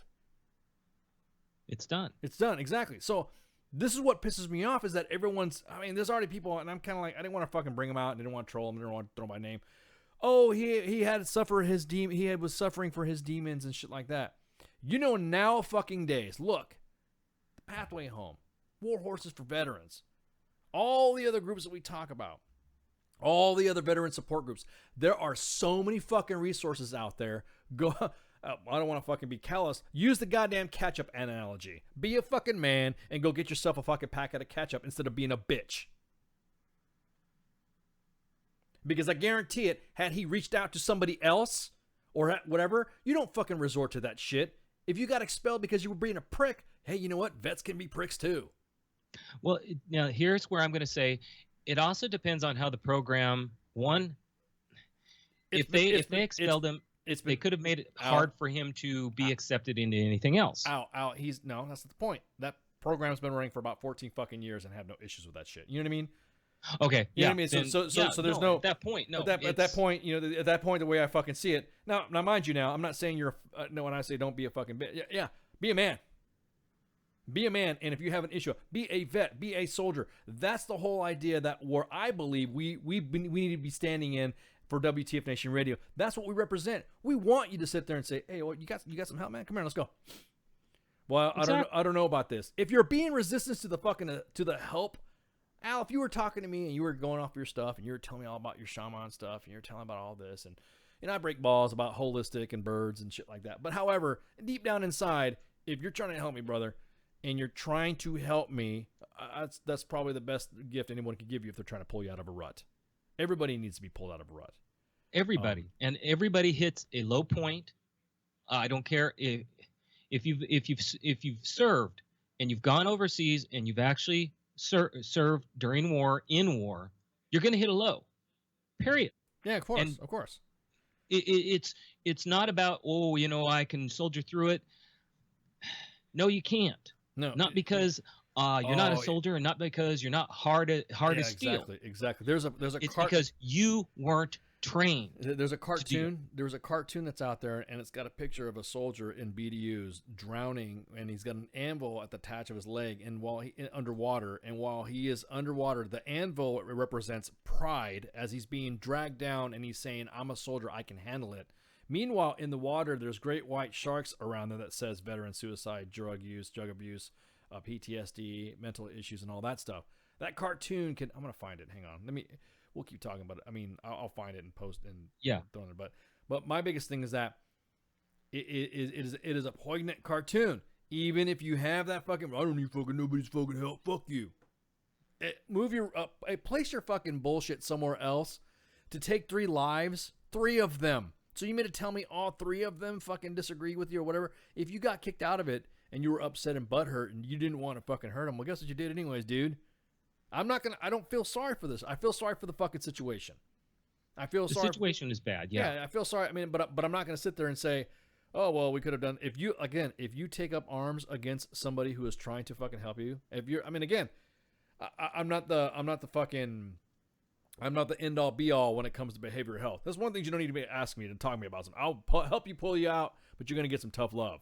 Just like I shouldn't be helping you out though on fucking marriage advice or some shit like that. I can say, but what I'm saying though is that believe it or not, when you say tough love, that is actually what is needed most of the time. Well, it's tough love. Yeah, and it's not really. And the way I see it, it's not tough love. It's a dose of reality, dude. I can go with this. Yeah, I mean it's a dose of reality though, Al. When I mean if you're having a life issue and you identify the issue, saying I don't know a bunch of times and being resistant to what being helped, because now everyone's throwing the broken veteran thing around now, which is another thing I want to get into. We're not fucking broken, okay? At all. No, we are not broken. We just were not taught how to deal with shit that we were put into. Well, you got to help us figure it out. That's all we're asking. You know, and that's what head doctors are for. They're there to help us out if you need the fucking help. Hey man, you're all right. You're good to go. You got to. I mean, I don't know what head doctors talk to individual cases for, but I'm just being general for right now. Go there. No, I'm just saying, but I mean, I don't know because I don't. You know what I mean? I don't know. Depending on case, I'm just being general, specifically to hey. Usually the beginning of the conversation starts with what happened. Can you tell me about yourself? Why don't you feel this way, or why do you feel this, or why do you feel angry about shit? You know what I mean? That's usually the fucking question. Yeah. But grabbing a weapon, holding a bunch of people fucking hostages who are fucking. You know what really sucks is there was kids in the next building doing a play in that facility. And see, so the whole situation to me was FUBAR from the beginning, and it goes. It's FUBAR in the fact that if anybody knows, so what if he's a veteran? If he says he's got a problem, and he's going to go talk to the doctor, even if you don't see him grab the gun, even if you're sitting there going, okay, I've seen that look. And I know he was kicked out, so maybe I need to call and give them a warning. Yeah. Just because he's a veteran does not mean he isn't. You know, he has to be given special latitude when it comes to what he's capable of, what he's not capable of. It's so the police pull him over. If he doesn't have a gun, all they're going to do is say, we heard you were upset. We're just a little worried. Yeah, I mean, again, I don't want anybody to think that I'm being, this is my feeling about this whole situation when it comes to behavioral health for soldiers and behavioral health for veterans. I take it seriously when someone says they feel like hurting themselves. I devote my attention to you. I want to know what's going on, because the whole idea is to move forward. The whole idea is to progress in the way to that. You are going to have the peace of mind to move on with your life, so that way the demons that you say you have, because not everybody has the same demons, are handled or controlled or whatever. But I'm not going to sit there and have to deal with somebody who says all the fucking time, well, it's because I got this and I got that and I got that. Yeah, there's so many fucking resources. Again, I don't want to sound like a fucking like a damn broken record, but I am. No, but that's what you have to remind people, because believe it or not, okay, I'm gonna go back to a couple years back. I went on a vacation. Okay, of all things, I was on vacation and I went to a base, quiet little place. My wife and I love to go there, and they had what they call a stand down. And during the stand down, they offer employment opportunities. They had mental health there. They had all sorts of stuff. The VA representatives were there. Everything. It was really nice. I went over there just to go talk to some people, and I see this guy, and he's sitting there smiling. I say, "How you doing?" He says, "Oh, I'm doing fine," as he's leaning against the building.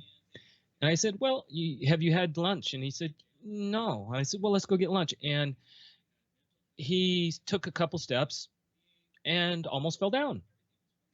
And I said, "Okay, what's going on with you?" So he said, "Oh, I'm fine." And I said, "No, if you were fine, you would have been able to take those steps." I said, "So why don't you sit down?" And I said, "Is it because you haven't ate?" And he said, "No." He says, "I've got problems." I said, "Okay, let's start this again." And I sat there and I said, "Okay, what is going on with you?" I said, "Just tell me the problems now." He sat down and he told me all of his problems, both physical and emotional. And I said, "Okay, you realize just around the corner is a VA representative, a doctor, a nurse from the VA, a psychologist from the VA, And that's what they're here for. And why did you? And he had told me, he said, oh, no, he had come here because he just wanted employment opportunity. And I said, are you even able to work? Well, but I need to work. I said, you need help first. Let's get you help first.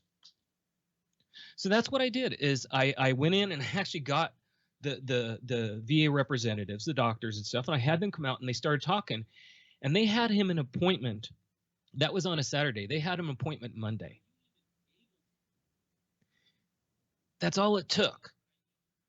It's not hard, but people make it hard because they have to get past the demons of asking for help. Because what's the one thing we're told when we're in the Army not to do? Well, that's another thing too, though, man. But that's another thing too that makes me mad is that you right now highlighting that, Al, pisses off other fucking vets, because then that is the one taboo subject you can't talk about. Oh, because that's why you got the fucking, I got your 6 and no more 22 and all this other shit.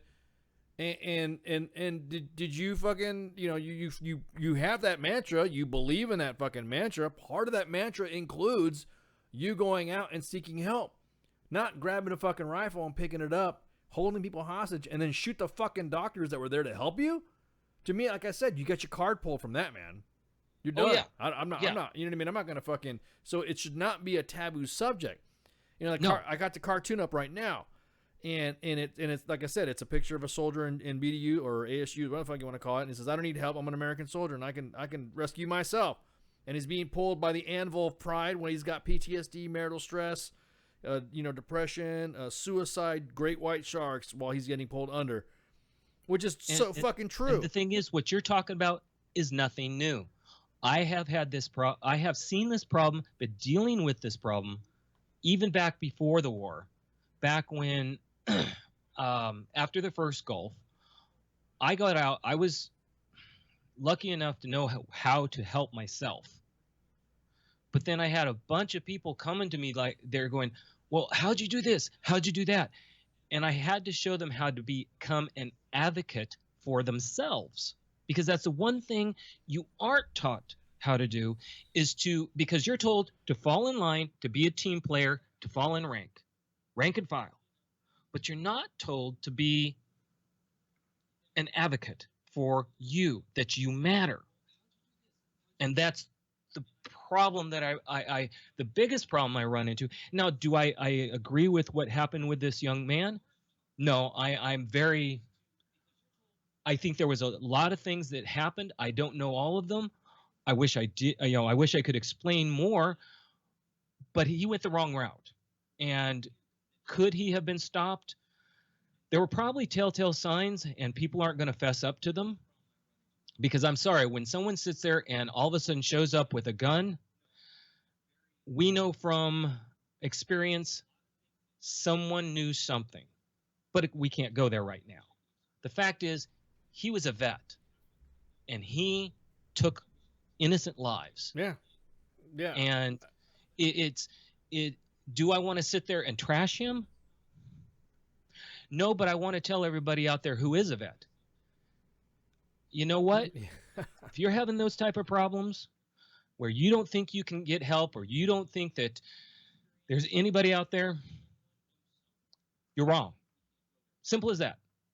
This is coming from a medic and a psychiatric specialist. You are wrong, because all you have to do, and yeah, okay, you can't always say it to civilians because they don't understand. They don't understand when someone actually finally says, "I need help," especially if it's a vet. All hell is breaking loose in their world. Well, no. Okay. So yes, they do need help. Don't treat it lightly. But my biggest thing though is that it doesn't need. Somebody put in the Facebook Live chat. Sometimes it's using it. Some people use it for a crutch.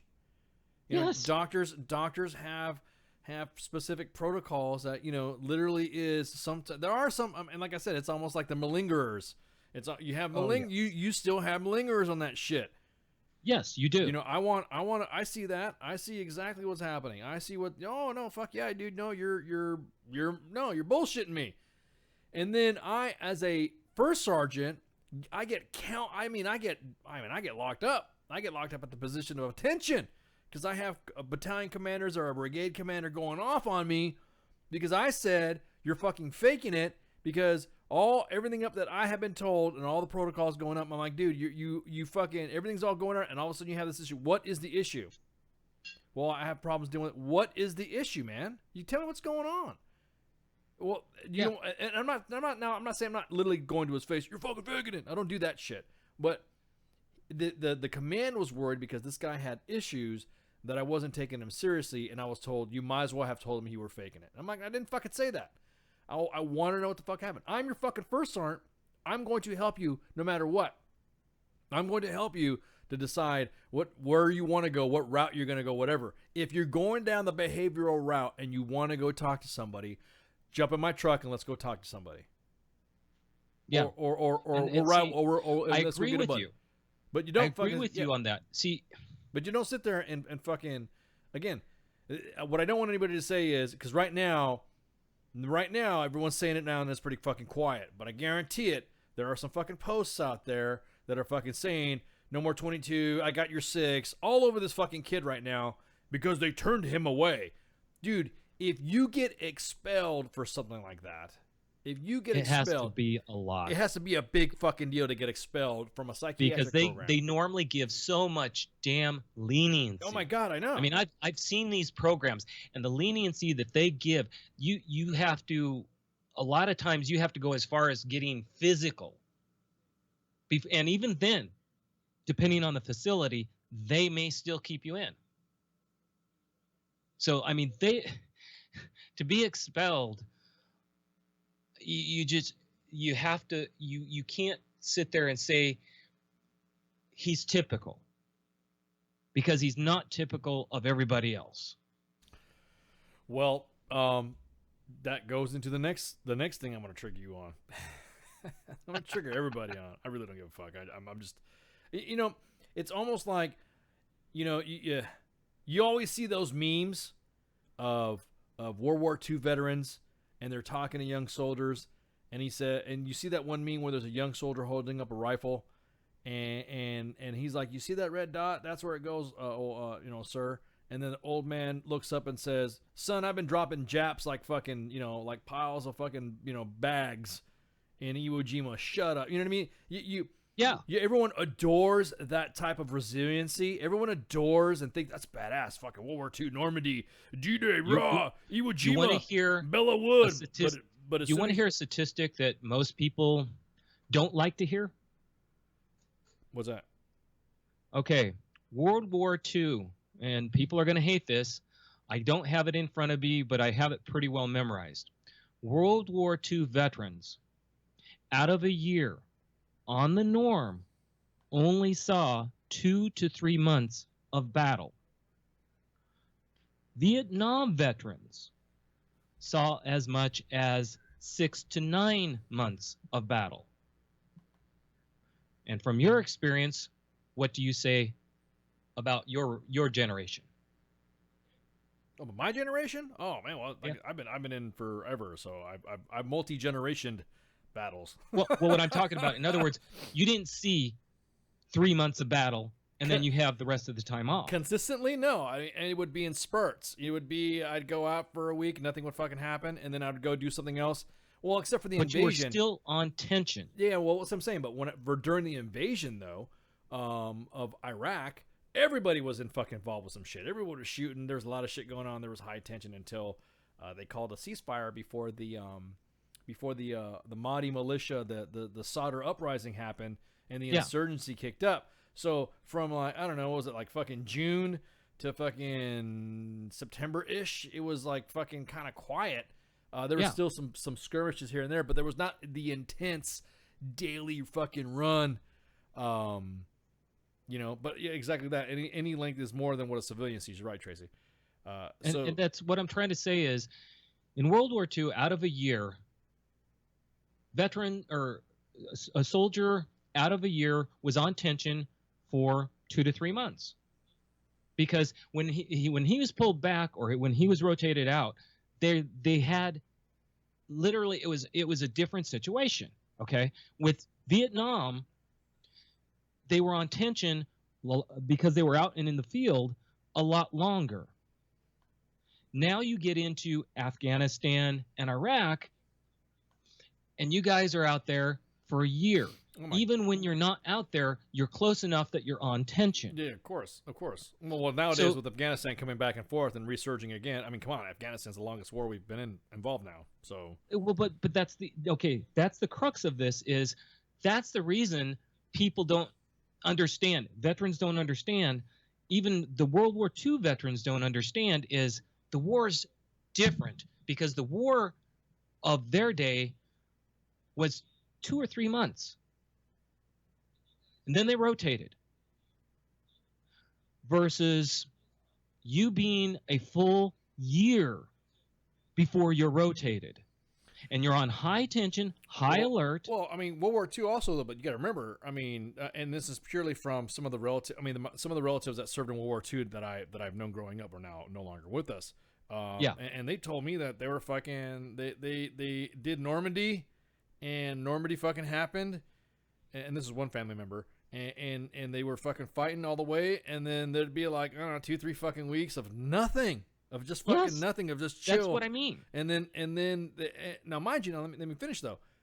They were deployed in fucking Europe though. A deployment would go from, I don't know, it would be fucking, June 6, 1944, and you didn't come home to like almost 1946. You were still fighting. There was no, oh, there's no internet. I gotta go to the fucking R&R. I need to get No. There was none of that but shit. they still had rotation down days. Oh, they had. Well, no, yeah, you're right. They just still had. They had refit and also the shit. But they didn't. But it was still in theater there. That it was still active until finally everybody pulled out. So what it was major battles. They didn't have as many skirmishes. No, they were. There wasn't. Yeah. There wasn't the whole terrorist fighting house to house as much. That's the reason the comparison between the resiliency between a World War II veteran versus a Vietnam veteran versus an Afghanistan veteran. Yeah, but you got to remember though, Al. Like when we talk about engagements in the Ardennes Forest, and we're talking about D-Day and the Battle of the Bulge, the Bloody Bucket, the Keystone Division. You ever see that patch on the fucking National Guard unit? Oh yeah. It was an active duty division at before the Keystone Division. 55 fucking thousand people got killed over a fucking weekend. I agree with you. Okay, You know what I mean? they saw a lot of blood. So to me, but the thing is, it was a different type of situation. It was group versus one-on-one. You knew your buddy. No. But my point being is that resiliency of when we're talking about. Somebody said earlier in the Facebook live chat that it could be somebody was just using that as a crutch. Why is it that why are we emulating the guys who have been through this shit? They've been to the Bataan. To me, resiliency is surviving the Bataan Death March, not fucking a mortar went off, 300 meters outside the gate. Where are you? Oh, it's in the mountain. You know what I mean? That type of shit. That shit fucking pisses me off. I mean, again, it's because the generation of men that are not raising fucking men have changed that resiliency. I mean, think about it. You guys coming out of World War II were coming out of the fucking Depression, the Dust Bowl, fucking working in factories and shit.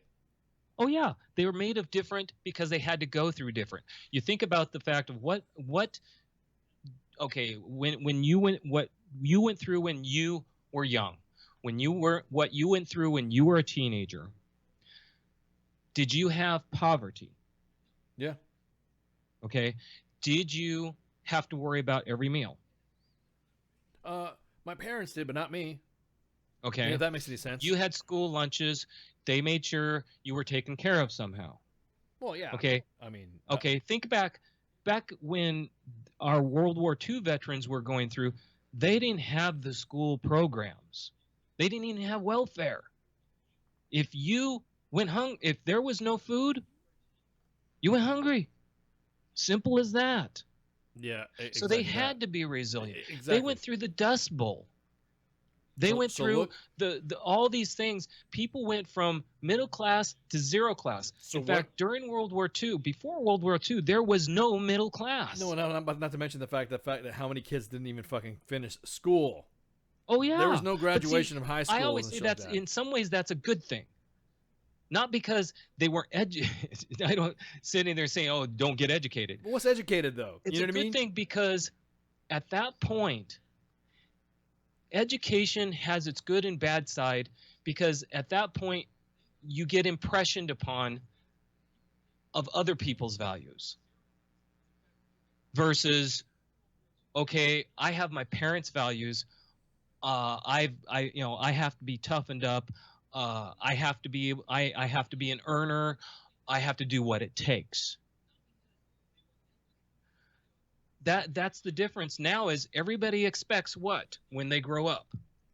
They're expected to go through high school. They're expected now to go to college. Yeah, which is like the new high school.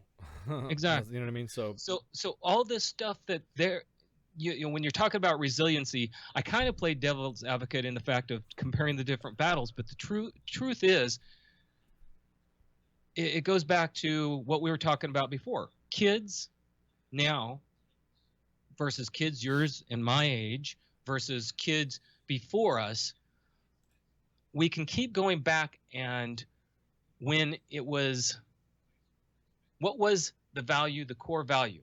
If I can raise if my kids are raised and they're raised right, and I can look at them and say they're not in jail, they have a legal and good job, and they can put food on the table, and they've got I've got grandkids, I have something to be proud of. Yeah, Tracy it goes says that, back to that. Tracy says that her grandfather quit third grade and helped on the farm. Yeah. And a lot of my family members, did the same thing. So my biggest thing is that I don't. So when I see a lot of the stuff that's been given, now this kid again, that killed the docs and held people hostage, his parents got too ill to take care of him, so he was under another guardianship.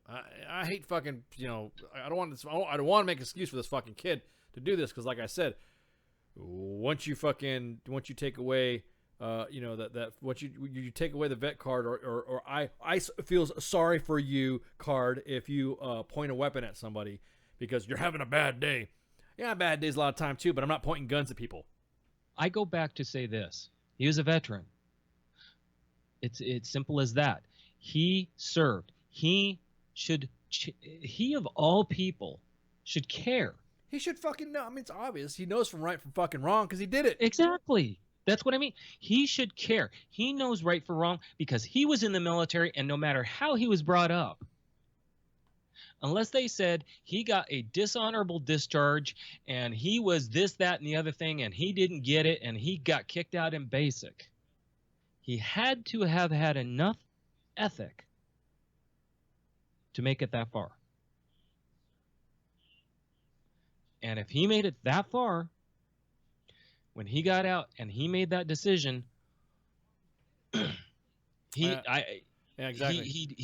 did not show what he was exactly that. taught. So Max in the Facebook live chat threw out religion, threw the comment religion in there. What about religion? And well, I mean, it's a lack of. I mean, is there more respect? Is there more respect in society to religion than there is back in the day? Okay. I mean, here's where you get into me as a shaman. Hang on. Here we go. Tweet. hang on. There you go. All right. I do like that. Okay. Now here's something you have to understand. I'll give you more of my background. My dad was a Presbyterian minister. Jesus. Oh yeah. And in a place where, yeah, that's big. Okay. So me being a shaman, yeah, that did not go over well. But I can compare religion, and which to me is a dirty word. I don't like the word religion. I don't like the word faith. You have beliefs. Religion is mob mentality. But, okay, let's go back to beliefs and faith. Okay, if you have core beliefs, which is what when you're in bad times, when you have nothing, when it's the Dust Bowl, when it's the depression, when it's all that, you have to rely on the fact that something is there. So that's where your beliefs come into play and your ethics from your beliefs. So they carry that forward. Well, the more you don't have to care, and the more you don't have to worry about having, and the more you can sit there and say, well, I'm taken care of. Yeah, but and you're not your parents aren't telling you, you know. But that's you. That's you. That's the way you raise your kids. That's the way you believe it, right? I mean, because me, well, no, you would it's never. Not just the way I believe, but this goes back to the core of what you asked. Yeah, where does religion come in? Yeah, exactly. Okay, because people are saying it's a lack of religion is why society's taking a shit. Is what people are saying. It's a lack of ethic. It's a lack of, and see, I don't like the word morals because morals say should, shouldn't, can't, would, wouldn't, and that's where you can run into dangers of moral dilemmas. But ethics are something you can say, okay, I will not kill someone unless someone turns a gun on me. I will not hit someone unless someone goes as far as trying to strike me. Those are ethics. Ethics we can hold on to. They're not being taught. And yes, normally it came from religion. And that's the problem, is a religion is no longer, and see, now we're going to get back to the whole tinfoil thing. What's the one thing government doesn't want you to have? Religion. Exactly. And you know why? What's freedom? What's separation of church and state? We're talking about the fucking First Amendment. We got to go back in the First Amendment. We're going to do a Constitution class again. No. We're going to go on this. Okay, what reason would the government want to take away your religion? Because at that point, it's no more right and wrong, no more good and bad, and you start becoming watered down as far as your judgment. And it's okay for someone to do this, and it's okay to do that, and so it's okay to do this now. It used to be, if a president, like what Clinton did with Monica, give it to me, baby. If he would have done that back in the 60s, he would have been Kennedy. He would have been impeached big time. No. He would have been. Come on, dude. If they hit it. No, got to remember, if they hit it, no problem. But knew, in other words, he got caught. But everybody knew fucking Kennedy was banging Marilyn. They knew it. And they knew that he was banging. But the thing is, they kept it under wraps, and they let it go. But got to remember, the whole moral thing. Look at Nixon. The whole moral thing comes up, and we see all the judgments slowly but surely coming from Kennedy up to now. The way we look at our presidents, the way we let them get away with stuff, it's to let them get away with it. Well, it's because everyone was going off on this fucking kick that he was untouchable because he was a Kennedy.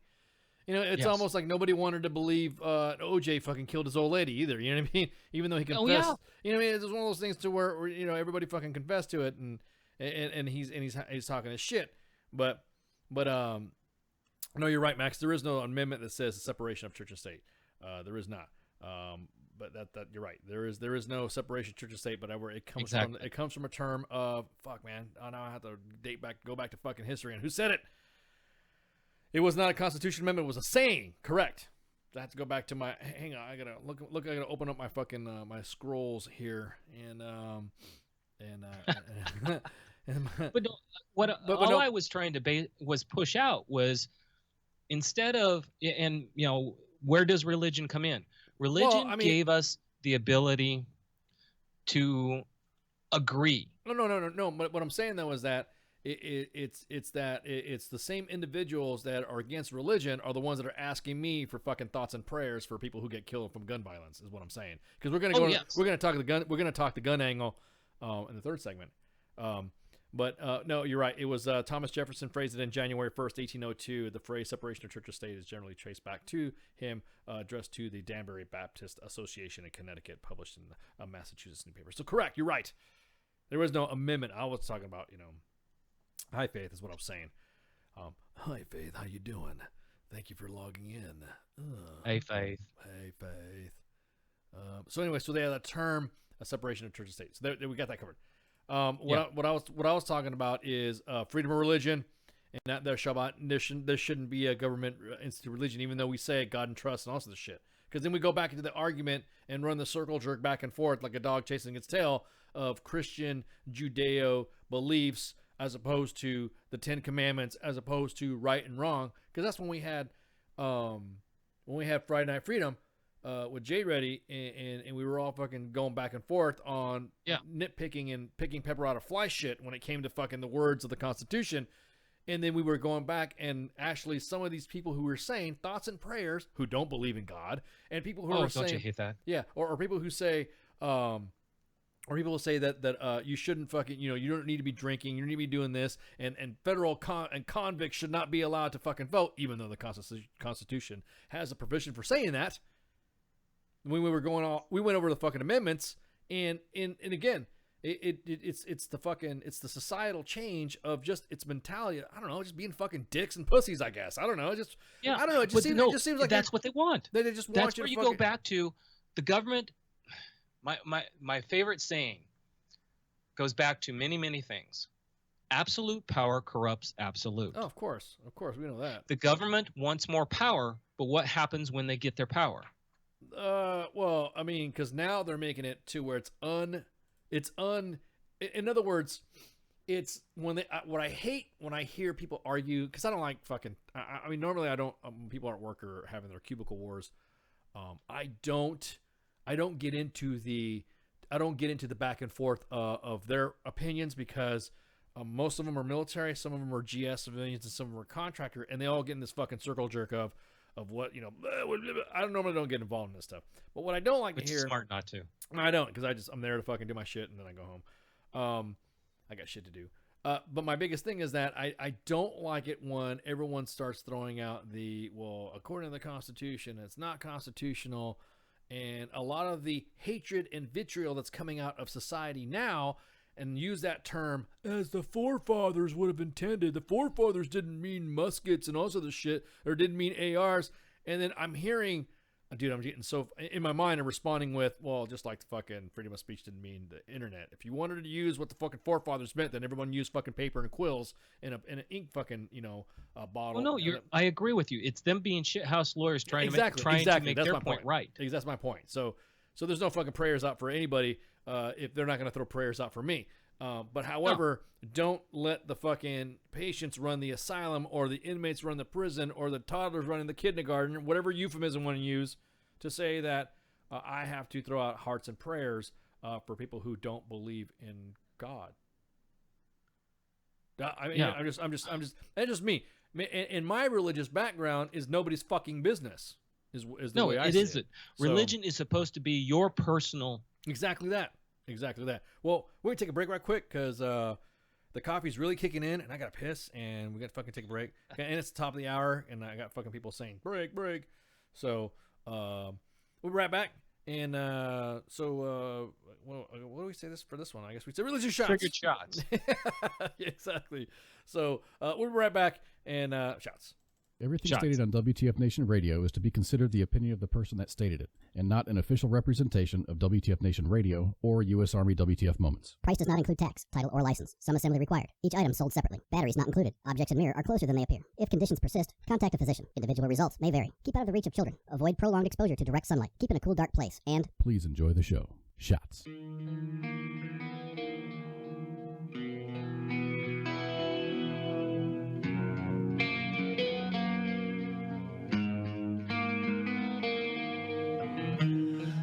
For another taste, you stumble around the time you waste, and your table's overturned. Sooner or later you crash, then you burn. I think I wanna die tomorrow. Are you gonna be with me?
So will you come and breathe with me?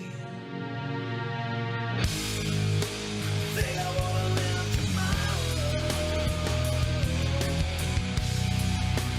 Tired of being with me. Think I wanna live tomorrow. Doesn't matter time. Now turn my mind. I don't care what you want. I don't care what you need. I don't care around my heart. Just to stare and watch it bleed. I don't wish upon a star. 'Cause I don't care who you are. Doesn't matter time. Now turn my mind. You can't save me if I can't save me. And you won't follow if I keep falling in. And you won't listen to what I'm saying. 'Cause I'm so broke.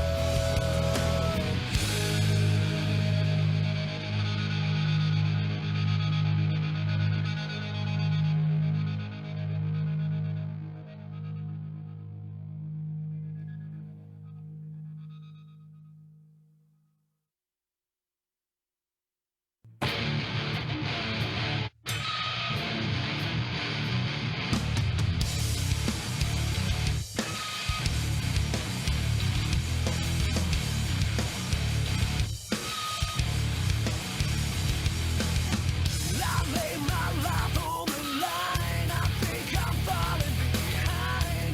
Don't think that I'll be chasing it. You say I walk on the truth, but I've nothing to prove. One more way that I'm making it.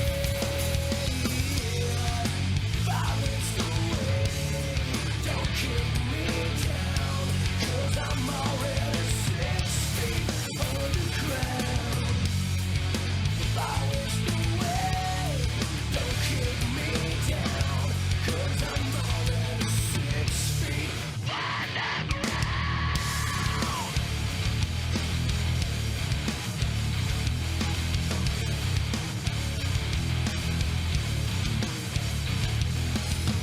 I think I found a new trap, but I don't feel so hip in these shoes that I'm shaking in. I think that I wanna fight, but I got way to hide. One more step and I'm taking it. Violence the way, don't kick me down, 'cause I'm already 6 feet underground. Violence the way, don't kick me down, 'cause I'm already 6 feet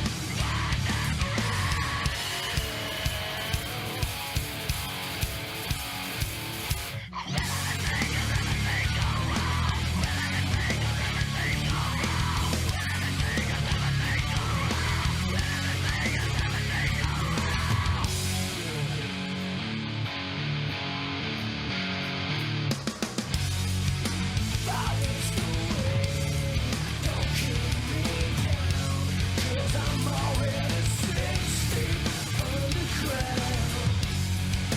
Violence the way, don't kick me down, 'cause I'm already 6 feet underground. Violence the way, don't kick me down, 'cause I'm already 6 feet underground. Violence the way, don't kick me down, 'cause I'm already 6 feet underground.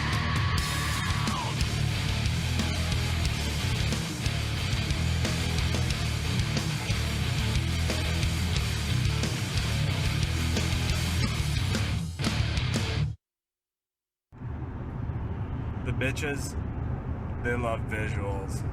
The voice of U.S. Army, WTF Moments. This is WTF Nation Radio. Good evening, boys and girls. This is Tim Kennedy. I'm a Special Forces sniper, a Ranger qualified Green Beret, a UFC fighter. Please listen to us and the shenanigans that we're going to say. We will insult you. There will be racial slurs. We will be sexist. We will offend you. But there will be magic, and a unicorn will be raped. So enjoy the show. Thank you for listening on WTF Nation Radio. Come back, unicorn. We're back. Third segment of the Monday edition on this 12 March 2018, broadcasting live from the Constitution Veteran Center of Excellence. I'm sorry, the Functional Veteran Center of Excellence. Was going to get into what the fathers had intended it to be. So Albert Wong, when he was fucking complaining about all this shit, at this point, if he was seeking mental psyche, and this is the stuff that me and Jay Reddy talk about with Pookie in their office chat, because I go in there once in a while and poke my head into their chat and shoot the shit with them and ask them, hey, what's going on? What are you guys talking about for, Saturday Night Savagery? Because it's, it's all tinfoil stuff. It's all dealing with conspiracy. And, like I said, shaman out of unorthodox methods of treatment or stories that really get you thinking. It is almost, does it seem like to me that because Albert Wong had behavioral health issues, the key thing on everybody in the world right now is behavioral issues, that he was still able to carry his weapon in there and he still had access to his weapons having behavioral issues. Of course, they want to take away the veterans' rights. The way they're outlining that is mental health. So what I'm mental saying, health has always been an issue. It's been an issue for a very long time, but not just mental health of veterans. But they're focusing on the veterans because the biggest militia out there is veterans. There you go. Because Dianne Feinstein said that that veterans and PTSD more than likely are more of the quote unquote target group to have issues with weapons. Oh yeah. And the thing is that this is the whole thing. I almost make it seem like were there not systems in place? There are systems in places, and California is the most restrictive fucking place to own a weapon. They said that he actually had. I read somewhere that he had actually lost his or was supposed to have had his weapons taken from him. He had apparently somehow lost his qualification somehow. In other words, I don't know how they go about that in California, but I don't know what type of weapon they used. We don't know. There was somebody put in the Facebook live chat that there was a reason why he got expelled was because he brought a knife to a session or something like that. But something like that could have been identified and at least ID'd, so that way he could get God damn it, who the fuck is Max? Max, the fuck you doing with the damn HR 1181 Veteran Second Amendment Protection Act? Got it. What does that Protection Act mean though? Because now we keep skirting that fucking fine line of what I was saying before. What happens when you pick up a weapon and you fucking point it at a fucking person because you had problems in fucking your service or something like that? No. That point when you're pointing at innocence, it's not. It's he had a hard day. Or he had a hard war. Or he had a hard war. That has nothing to do with his war. That has everything to do with what's going on in his life at that moment, and he's a civilian. Yeah, exactly. Not to mention the fact that he is also the don't give me this fucking no more 22 a day. I got your 6 bullshit when you're fucking pointing a weapon at civilians. At that point, that argument to me is null and void, and I'm gonna fucking take you down, dude. Exactly. I mean, if someone's sitting there saying they want to kill themselves, I'll be the first one to run up there, grab the gun out of their hand, and talk to them. I mean, yeah, or you got to. It's almost as like what's I don't want to say funny about situations like this is when people talk shit about, oh yeah, you're gonna go up there and grab a weapon, blah blah blah. But yet, first sergeants tell soldiers every day that if someone tries to get a DUI, you take the keys from your buddy. You know what I mean? That's what fucking kills me. 1181 HR Second Amendment Protection Act 115 Congress 2017. The loose term of mental health and how easy it is to lose your rights. Well, if certified professionals are saying that you shouldn't own a weapon, like probably they should have said with this fucker. Then you run into with him, yes, they should have done it, but unfortunately, mental health has become too expanded. Well, it's too vague. Well, to expand it. In other words, they've got too many people falling under too many diagnoses. That's what I'm saying. That's what I'm saying. It's like it's behavioral health. So that means still clinically fucking classified as a mental health issue is gender dysphoria. Why the fuck are they joining the army and having weapons? Even though it's still that's kind of what I wanted to hint towards. Is we're not you've talking got about some of these things like gender dysphoria that I'm not is talking actually about considered a mental health issue. Yeah, I'm not talking about the fucking classification of I'm not going to get in an argument back and forth of the politics. Well, that's because it's the right, transgender rights. I'm not getting into that shit. I'm just talking about currently what's in the books. It is actually a classified. Correct. So when it gets to that point, where do we draw the line? And like you were saying, the loose term, and you're right. It's too expansive, too big. So you have depression. Is that mental health? Some people say it isn't a mental health issue. Some people say it's not. And that's the other part is our medical system isn't truly set up to truly approach all the problems that people try to say are mental health that might not be. It may be you actually have a physical problem that, if you're hurting, you can get depressed. It doesn't mean you don't have a physical issue, but our systems, they're just not good enough at this point. I don't, of course, don't want to say that anybody's classification of behavioral health issue is minimal, but being pissed off because you've had a bad day is normal. Like we talked about before, having the normal stresses of life is health. It's supposed to be. It's not supposed to be stifled. You're supposed to get pissed off one of these days. You're supposed to be sad and upset so that way you can fucking learn from your life. That's called fucking being an adult. It's also how you actually develop. How do you know you're happy if you don't know what sad is? How do you know that you're angry if you don't know what happy is? Everybody gets a trophy. Exactly. That's the whole idea. It gets so watered down, you stop having emotions. And so when you actually have an emotion, it's a mental health issue. Yeah, that's the point. What is it? What is, and that's a good fucking question. What is the difference between a behavioral health and a mental health issue? What's the difference between the two? Is there a line? Is there a line in that? And I'm just asking. You don't have to answer it, but I'm just saying. I mean, if you got the answer, if you guys know, but it's what is the difference? Say it again. The difference between a behavioral health and a mental health.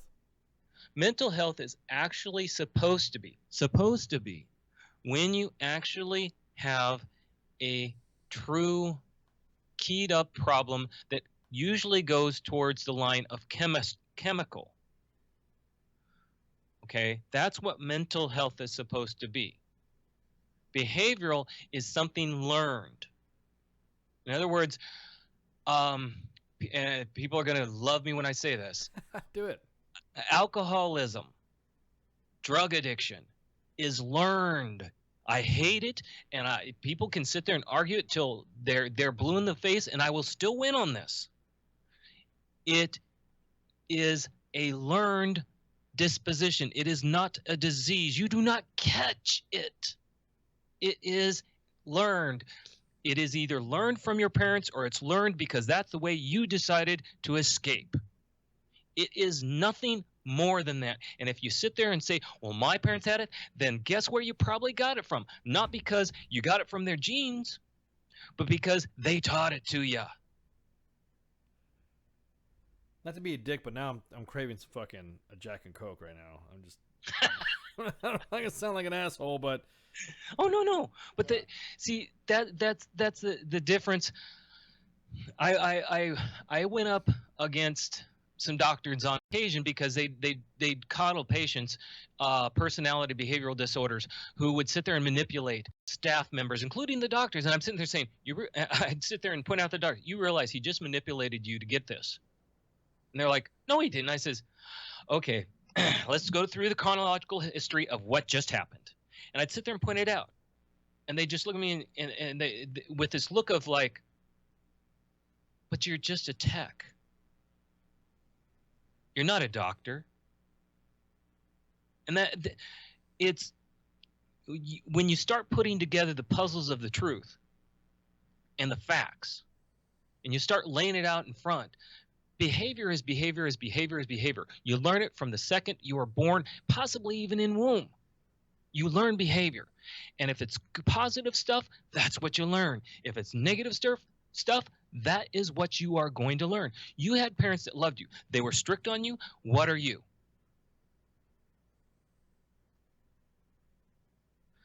Whereas if you got a bunch of people who, okay, they bring their children up as their friends, what are those children going to look at everybody? They don't have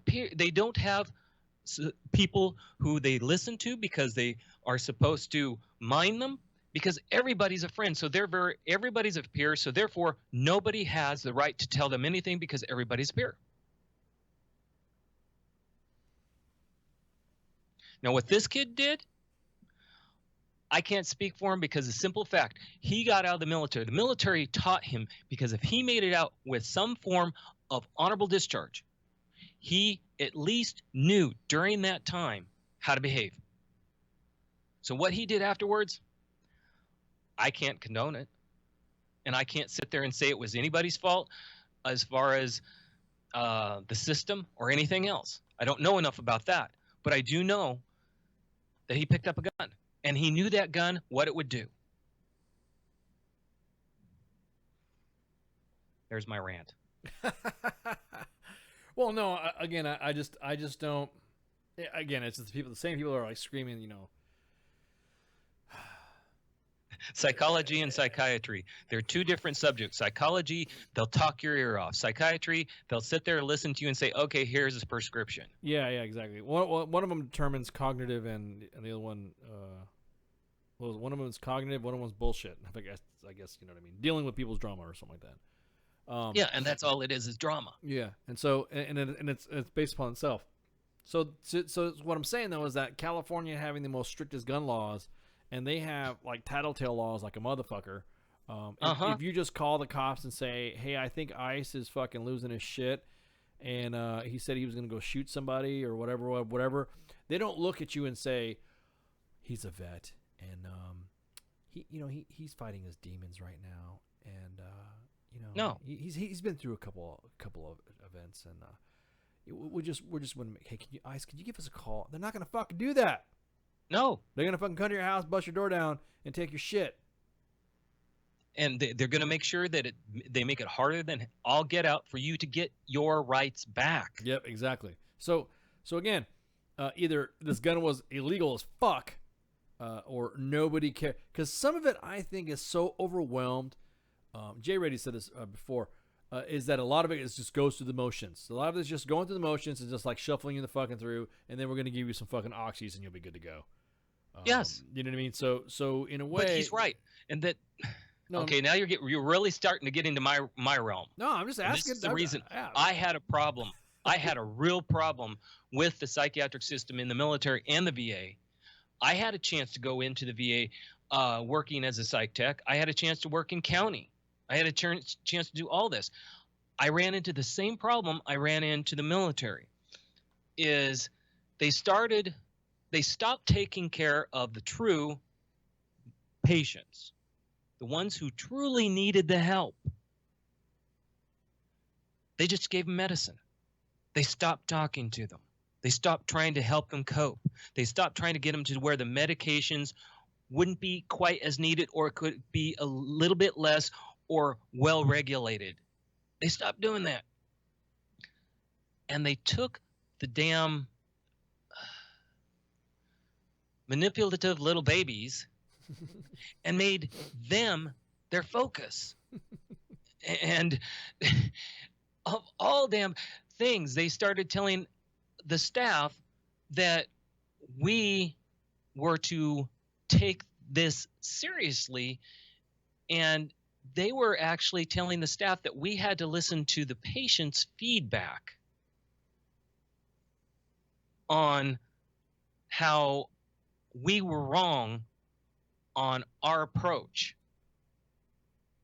when we're supposed to be the ones who are in charge of the ward, not them. And that's not a control issue. That's a matter of saying, okay, I'm going to sit there and allow a patient to tell me that he didn't like the fact I restrained his ass because he tried to take a punch at me. He didn't like it. He got restrained. He tried to hit me. And he turned around and said, oh no, he just saw me bring my hand up with my comb. Really? They believe the patient before they'll believe the staff. That's when it was getting out of control. More and more psychology went away. They stopped they took in anybody and everybody. They had to meet numbers, and that's all they were doing. They stopped really looking at what the patients who weren't really patients doing to the patients who were really patients. It was getting out of control, and that's what's going on now. And the other part that's going on now is you've got psychiatric techs that didn't serve, that don't know that you guys have gone through, that don't know how to deal with what you've gone through, and so what do they rely on? Medication. Now, doesn't it with its? I mean, isn't there some onus? I mean, I guess it's hard to say with someone who's dealing with it when they're addicted to it. But isn't there some onus to it to where you, as the vet, should just, God, again, people are gonna like get the piss off. Just I don't know, fucking man the fuck up. You know what I mean? And get that discussion in, because. But believe it or not, no, I don't like being medicated. That is one of the therapies we do. Well, man the fuck up. Yes. Oh, okay. Well, I'm just saying. It's not. Okay. I can't go without being specific. I'll be very general. We had a patient come in who swore to God he was blind. He wasn't blind. He saw an act that truly put him in a place to where he could not deal with what he saw. Now, we had a choice. What do? Well, if you coddle him, he's going to keep doing it because it's expected of him. So what do? You sit down and you say, okay, we're going to start working on the fact that he isn't talking about the problem. So let's get him to talk about what really happened. And then let's start being hard on him. Let's start saying, you know what? We started putting the facts in front of him. We say, listen, there's nothing wrong with anything with your ocular nerve. Okay? We started laying out the evidence to him. Lo and behold, 2 days later, he could see. We gave him the ability to do it without feeling stupid, but also acknowledge the fact that what he saw was horrible. I mean, that's understandable. I mean, come on, it's normal. It's normal to come into that, but when people start using, they're putting it off by saying that it's fucking a responsibility. In other words, and it's going back to my man conversation of raising a man or raising a boy or a girl. Everyone is blaming. I mean, holy shit, we're talking about video games again. I mean, come on, man. When we're coming up to video games have nothing to do with nothing. Exactly. So. I think it's kind of ironic that people are talking about video games being violent and that movie. I mean, come on, you watch Bugs Bunny. Yeah, dude. I was about to say, Bugs Bunny taught me about fucking eating carrots. And Elmer Fudd. And the only way to escape Elmer Fudd was to dress up as a woman and fucking give him a kiss. That was and Daffy Duck. Come on, look at his tantrums. Yeah, and Daffy Duck, exactly. You know what I mean? So the fucking that's the only thing that Bugs Bunny was. I mean, it was extremely violent. I mean, how many times fucking did he get shot or shot at or something like that? Or killed? Rabbit season, duck look at season. the Roadrunner. Yeah, exactly. And the Coyote. Yeah, exactly. So we want to blame fucking video games and blame TV, but nobody's snatching the kids' fucking video devices from like I said. I watch movies with my kids, and they talk about. We talk about whatever the subject matter is with the with the kids, and yes. and we all watch it together. And there is no we're watching TV, we're watching a movie, and then I'm doing some other stuff or whatever, and I'm like, I put everything down, and that's it. I fucking watch TV with the kids, and then watch a movie, and then we're done. But nobody's saying, again, I was talking about irony. The movie Ready Player One is about video gaming. It's a Steven Spielberg movie that's coming out. Supposedly it's supposed to be really badass, and it's all about video games and all that other shit. So it really goes back to, it has nothing to do with gaming. It has everything to do with the fact that parents aren't communicating. They're not teaching kids how to cope. That's, again, part of being parents and needing men, because I'm sorry, when a boy goes to, when he has something go wrong, okay, depending on the subject, who's he going to go to if another kid hit him? No, society is teaching him not to do anything. Society is teaching him that, believe it or not, the schools are now teaching him your parents are wrong. Well, that's what I'm saying. But that's what I'm saying. But the teachers are, the school is telling the kid that I am wrong for, let's discuss this at the swings. You know what I mean? Because if you're being a punk bitch and you need to get your ass fucking handed to you, then that's what needs to fucking happen. Because that's what I'm saying. No sense of consequence I'm telling you right now. I would say within the last 20 years, there's been no consequence to any child right now of anything else. Now, unless they're living in the Bible Belt, unless they're living in the heartland, or at least they're living in some area that has some semblance of a structure collectively. You know, it takes. Yes. I don't want to sound all fucking. I don't want to steal somebody's line, but it takes a village to raise a child. I had my uncles and my dad and also the shit to help me out. So when the parents are starting way too young, I don't doubt that, because there's some parents that when you guys hear my life story in the great book of Ice, you will go fuck. And when you hear about this story, then you'll be like, there's no such thing. I don't want to hear about the immigrant bullshit and oh poor me. I don't want to hear about my mom was too young and oh poor me, or I came from a broken family and oh poor me, and I was my biological dad didn't raise me. It was a stepdad. Oh poor me. I have been through all that shit. So that's why. You know what we say in psychology on a psychiatric ward when a patient pulls that? What's that? That was then. This is now. What's up? Yeah, exactly. I mean, again, but you're responsible for your own being. It's like you're going back into history for nothing. Exactly. Your parents, you're out of the fucking house. You are no longer living with mom and dad. The job of raising you, it's done. You are beating yourself up and kicking yourself in the ass and being a bitch about it by blaming your parents, who are probably not even there anymore because they're old and then they've died or something like that, or they're no longer, because you've gone out and done stuff on your own. They're gonna fucking blame them. Man, fuck that. And that's the problem that we have now is kids are being taught to blame their parents for everything, or society for everything. They're not being taught to take responsibility for their actions. Yeah, it's exactly, always everybody else's fault. But not the mob that is telling them that it's everyone else's fault. But that, you know what I mean? Because this whole thing about the shooting thing, I keep going back to that. Everyone's fucking pointing fingers but not taking responsibility. The mob mentality has told all those kids, the mob mentality now, and then they're doing it good. The mob mentality is telling those kids that it was their parents, and it was the grown-ups that failed them, and you should just go ahead and wipe out 200 and some odd years of our fucking history and the way it fucking works and all the processes involved, because you have an issue and you feel strongly against the Second Amendment because you feel that it was the Second Amendment's fault for this to fucking happen. I don't fucking think so. No, like I said, we're having the toddlers in the kindergarten. And the psychiatric patients running the ward, it's the same problem. Yeah, exactly. And it's been brewing for quite a long time, and it's been allowed to be brewing. Nobody's doing anything about it because by the time you realize what's going on, it's okay.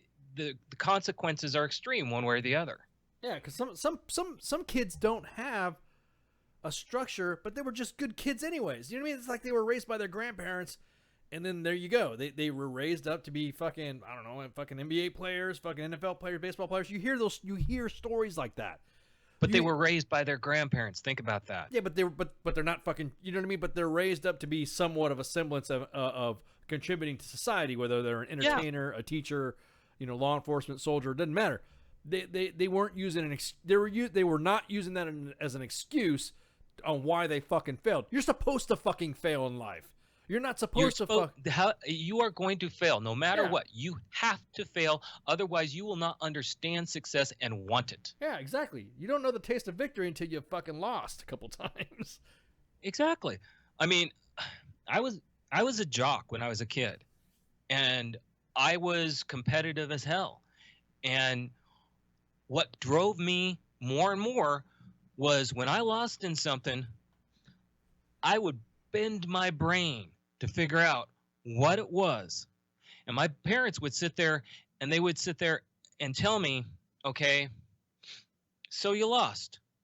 What was the reason? And they wouldn't sit, they wouldn't make me sit there and say, oh, it was me. I had to come to that conclusion. I did something wrong, or I didn't put in the effort, or I didn't do this, but I have to correct it if I want to win. And that's been taken away from our kids. Now it's, oh, it's okay, just, No, Al. Well, go ahead and go watch your video. Yeah, Al, we're looking at a holistic approach now. It's got to be holistic. It has to be holistic now. It's holistic. And If you want holistic, it's holistic and gluten free now with kids. Nobody, if you want holistic, truly holistic, again, you're talking to a shaman, and that may kind of ring weird to you as okay, why? The reason I say that, me opposed to a lot of other holistics. I'm going to use a third person because I know other shaman, and most of us have at some point been labeled psychiatrically as delusional, seen having hallucinations, delusional. I love it. I'm sorry. Yeah. Then on top of it,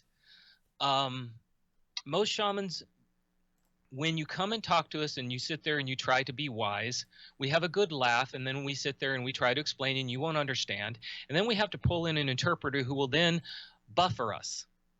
Because what they're basically buffering is the fact I'm saying, shut the fuck up, you're being stupid.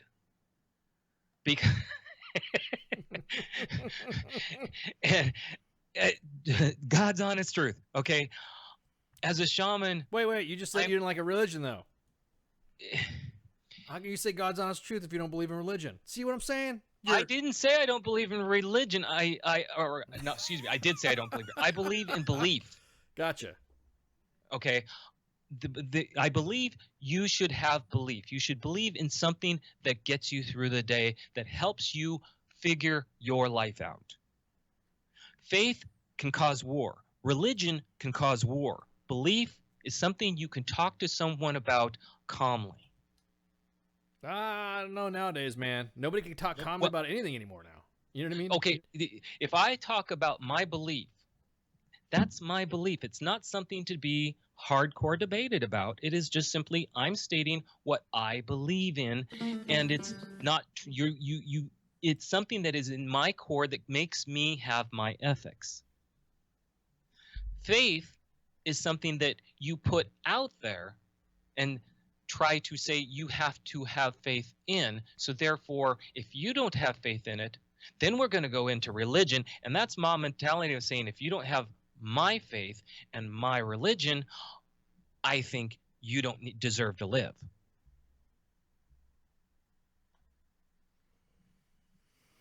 Yeah. I mean, but no, what I was saying is a shaman. Shaman. Well, I mean, most shaman. Go ahead. Hang on. When I think shaman, I think I think of this shit. Hello, how you doing today? We're talking to the owl, and owl is going to be talking about doing some, the life in Sorry. There is a shaman in every. Oh, here we go. What word do I want to use? In every belief system, there is room for a shaman. And there usually is one. Yeah, but are you? I mean, but the whole point of it, we're just talking about the fact is that men, the whole crux of this whole conversation of tonight's show is men need to be men. You know what I mean?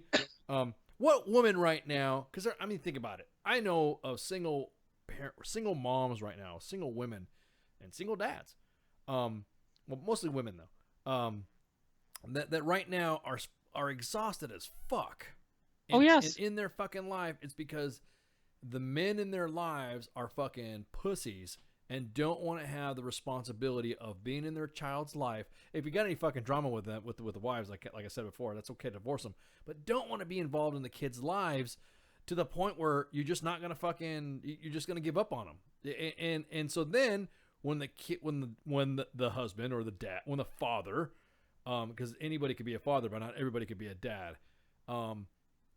So when the father comes back into the picture and he wants to do all this change, the kid doesn't fucking know, and it's already fucking too late. Dude, you blew your fucking chance. You should have been a man and help your ex-wife or the child's mother help raise. Because at that point, like I said before, it's a joint effort. You know what I mean? It's not a. I agree with you. You're not dating. You're not dating again, or you're not trying to rekindle anything, but the whole crux of it is the whole conversation of tonight was being a man, being responsible. And being a man is about being true to your own nature. And being true to your own nature, most men truly want to be honorable. They want courage. They want to emanate what soldiers are supposed to be about when they start out. It's if they're being raised just by their mother, then what are they being told? So you're right. The man needs to be there. The problem is, did that man have a mother? Doesn't matter. It does, for the fact that if he's told that he's crap and he's going to be a crap father. It all goes back to what we're told as children. If you get into this whole gender dysphoria starting now at the age of God knows what, 3 years old? No, they're saying that's when the kid is. They're telling, teachers are saying that if all of a sudden the kid is hanging out with a bunch of girls that he wants to be a girl. No. My kid's the Mac. That's why he hangs out with girls. You know what I mean? But that's just it. Is people who are interpreting, people who are telling us all these things, they all have their own agenda. The truth and the fact come from within. A kid, if he likes girls, he's going to try to hang around girls to figure out girls, so eventually he can have a girl. Exactly. So that way he can get that. So woo. So as far as men being men and the pussification of the USA, all that crap goes back to when we started being friends with our kids, and when it was okay to not tough it out and be there for your kid. Who's that in the background? After a divorce. Who's that in the background that fucking reacted to you saying pussification? My wife. Oh. Hang on. This is a public service announcement from C.T. Fletcher. I will not contribute to the pussification of a nation. Get your punk ass out there and work for it, motherfucker. See? Yeah. I'll say that my wife laughs at some of this because we've talked about stuff like this before. And it's not my wife is some meek little lady who sits in the corner and goes, yes, honey, I love you. Oh, hell no. She could kick my ass in a heartbeat. You should see the text that I get. We respect each other's ideas. And that's the whole idea is there has to be respect there. You should see the text. And there has to be an understanding. You should see the texts and discussions that I have with my mom. And oh yeah, I love my mom. And it's exactly that. I mean, and it's unreal on some of the conversations. And she will say herself, "You need to fucking do this," or she's like cussing me all the time. But she's like, she'll say, what's going on with you? What's happening right now? And then I'll like blah blah blah blah blah blah blah blah, and then I won't say anything. And then the next thing you know, she's like, well, what are you going to do? You know what I mean? She's not fucking around. She wants to know what my decision is because, that's the whole idea. She wants me to get to that. Even at my age, mom is still momming me because there's nothing wrong with that. There's nothing wrong with listen to what you just said. Yeah, nothing wrong with mom momming me. Okay, keep going into this. Your mother listened to your emotions. Your mother was there to listen to you, to help you with your emotions. What did you look to your father for? He was my mentor, dude. He was everything. I mean, what before he Now died, imagine if a girl doesn't have that or a boy doesn't have that. That's what I'm saying. Because my mother, do mom- not get me wrong, I love my mother to death. Everybody who knows my mom calls my mom mom. But Al, that's what I'm saying. Because my mom, she's just that unconditional love. Yeah, okay. But this is not shaman shit, dude. I'm telling you right now, my mom, for one period of time, had to raise me by myself. I mean, like she was alone. Like when my bio dad died, it was just me and my mom, and my other siblings, and that was it. So that's why it's almost like the thing that me and my mom were fucking there during the hardest of the hardest, and so then obviously when she met my dad, then he raised me. Yes. So but that's the whole thing is. Your mother took the responsibility and realized she tried to do her best for what she did. She did a good job. You had your father as a mentor, but imagine these kids. The fact is, your mother did find someone to give you a mentor. And you're right. During divorce, men are scared off. Men are pushed away or pussy out, and they don't want to be there, or they're pushed away, or they're scared out. And at that point, who really suffers? It's the kid. Now, is that a reason to go out and kill people? No. There's no reason to, because I've heard kids who have gone through so many things, and they still turned out okay because they latched onto someone to teach them. Well, they figured out right and wrong. Well, everyone gravitates naturally to a strong leader, though. You know what I mean? So Exactly. that's not a. I would. No, it's just one of those not. things. It's a strong persona or strong karma. Let me speak in your language. Is attractive. You're enjoying this. No, I mean because that was the whole thing that I didn't want. What I didn't want anybody to come. I wanted people to come out of this show understanding that. I didn't want this dickhead to be considered like, oh, well, he's on the Lost 22 and he's fucking I got your 6 bullshit when he had the resource staring him in the face, and he decided there are so many resources, and he decided to take them out. So that's why I keep going back to this. If you're facing me and you're having some issues, and all of a sudden you pull a gun out, you're no longer the vet that needs help. You're now the fucking threat, because I'm not going to sit there and say, well, because he was having a bad day, that's why I let him shoot me, because I got your 6 and no more 22, and I didn't want him to, I'm speaking to this actually when I'm haunting motherfuckers, because I'd be dead. That's how you end up dead. When I worked on a psychiatric ward, we had situations on occasion where it got violent, and not just a little. I've actually seen people injured, the techs injured, and they'll sit there and they'll talk about the different techniques we're supposed to use and everything else. But what it came down to is when a patient decides that they have the right to be more than a patient, and that they have the right to go against you. Like you're saying, if a guy pulls a gun, yes, I will do everything I can possibly do to take him down, and not just disarm him. Because at that point, he has become a burglar. He has become a civilian. He has become everything. Yeah, exactly. He's not. You're not cool status. Now, don't get me wrong. Now, if I'm fucking, I'm having a bad day and I'm throwing beer bottles at fucking billboards and something like that, and I'm not, I'm just being rambunctious or something like that, and you stop me. If you're throwing things at inanimate objects. Yeah, and you're like, oh man, you kind of killing that fucking. Can you please stop?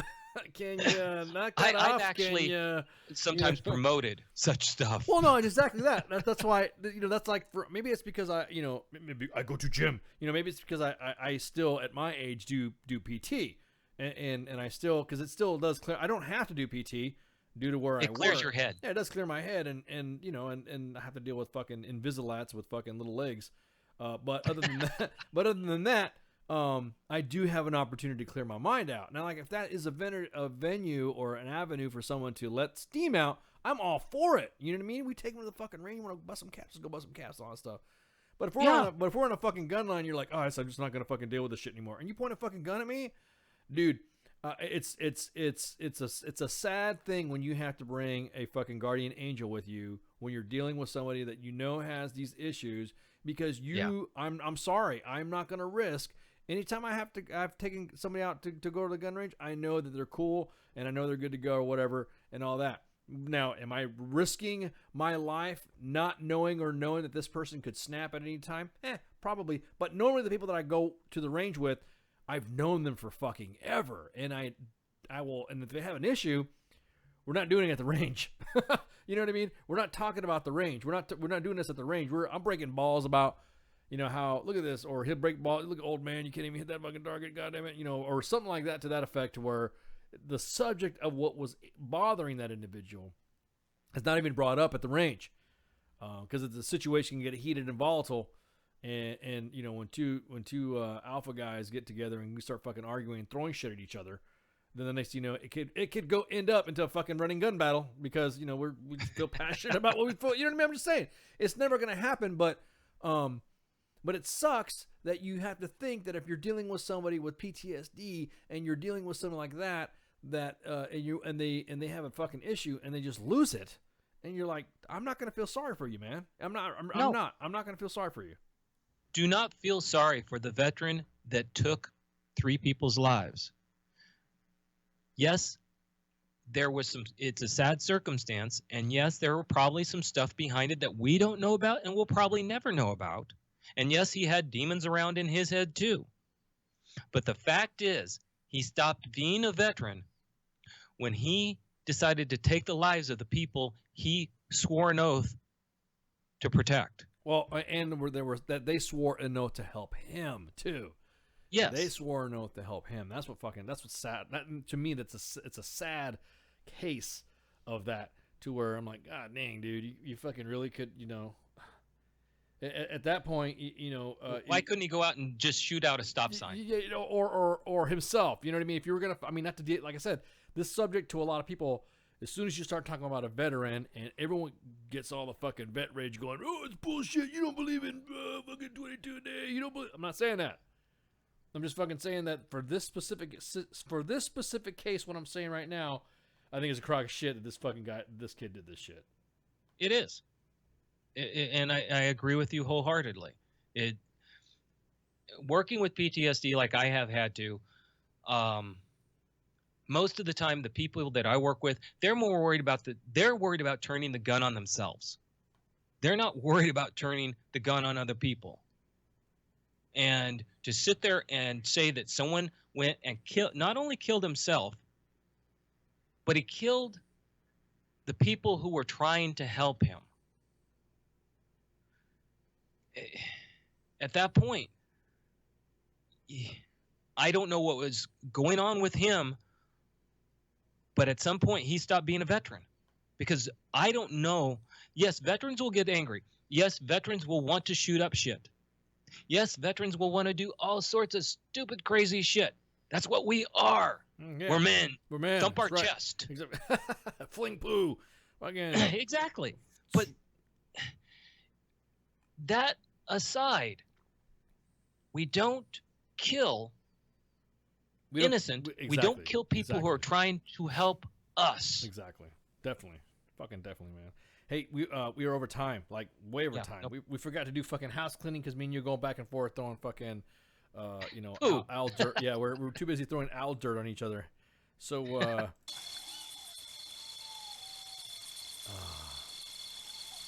let's calm everybody back down.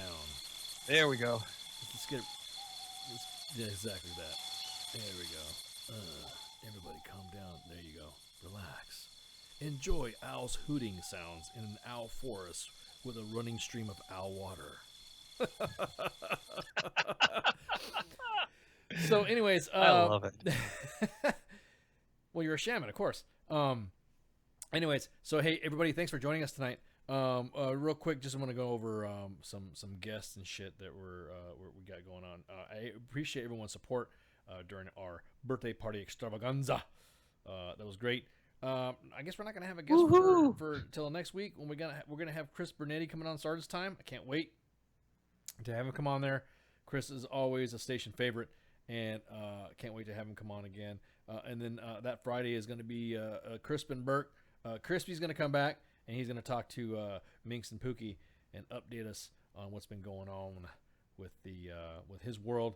He's the guy that likes to write blogs and be, write all that hoity-toity important shit in Small Worlds Journal, Foreign Policy, World Politics Review, and in the Washington, literally, indubitably in the Wall Street Journal. So he reads Wings Over Iraq and administers that blog. He is an aviator in the 82nd Airborne, and I think he's the only person from the 82nd Airborne that is clear to talk to us. Because every time we try to get the 82nd Airborne PAO to get other people to come on, we get the fucking Heisman. So no love lost, no big deal. And then that Saturday, it's going to be Saturday Night Savagery with Jay Reddy on the 24th of March with author J.P. Willie. He is an active duty Sergeant First Class in the Army. We'll be talking about his debut book of Blood in the Woods, and was born and raised in the great southern state of Louisiana. Louisiana, born in Baton Rouge, and when he was 14 years old, he moved to Baton Rouge when he was 14 years old and graduated from Terra High School and lives in with his wife, Corey, and 5 beautiful children in Louisiana.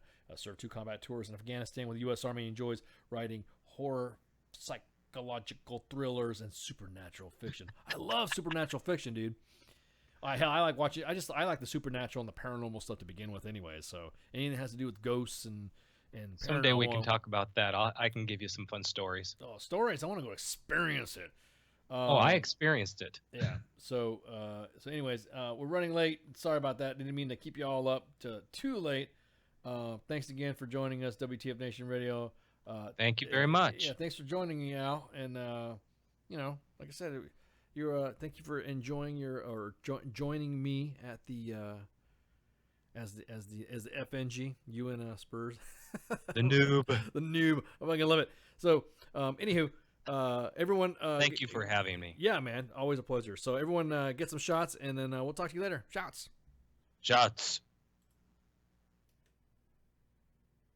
Well, that hit the spot. To be or not to be? Not to be. The Iceman cometh. Hey, Christmas tree!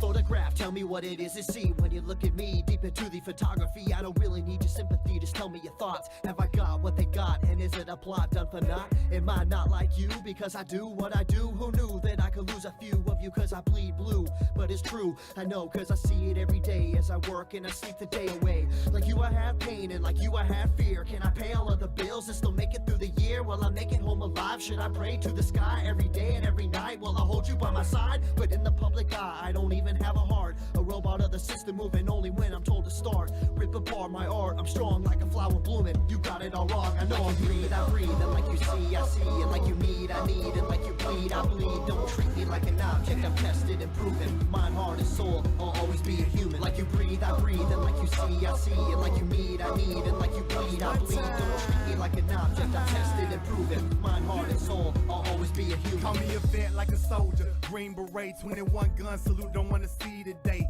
In the constant war zone, in the home of the brave, where they hate the police until they saving the day. I got kids like you, a mortgage like you, so blue lives matter, and so does yours too. All this separation and divide, open your eyes. eyes. If you cut us all open, we the same inside. The only difference is I run to the gunfight. Your peace when it's chaos, when the people don't act right. But I'm under scrutiny for trying to protect me. You pull a pistol and I'm shooting for trying to contest me. I got a quick second to make a deadly decision. The media betrayed me like a kid for a living. Like I'm cold with no heart, a brain with no thoughts, a body with no feeling, a life with no cause. Like you breathe, I breathe, and like you see, I see, and like you need, I need, and like you bleed, I bleed. Don't treat me like an object, I'm tested and proven. Mind, heart, and soul, I'll always be a human. Like you breathe, I breathe, and like you see, I see, and like you need, I need, and like you bleed, I bleed. Don't treat me like an object, I'm tested and proven. Mind, heart, and soul, I'll always be a human. I'm damned if I do, and damned if I don't. It's like every single time I say what's on my mind, they go for my throat, they spew evil words. If you are absurd, always grinding, grinning, and killing my soul with these verbs. Hold me down,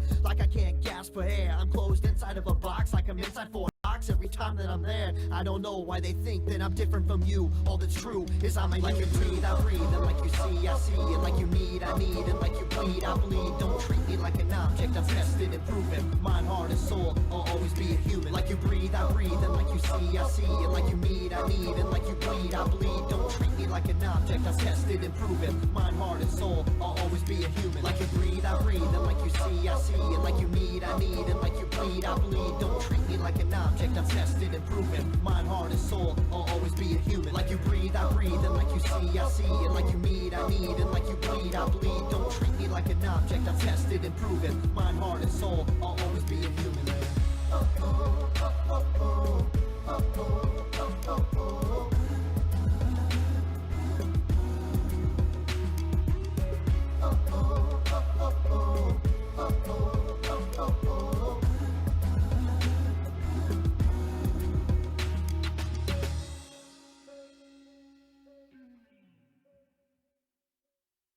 WTF Nation Radio. WTF Nation Radio.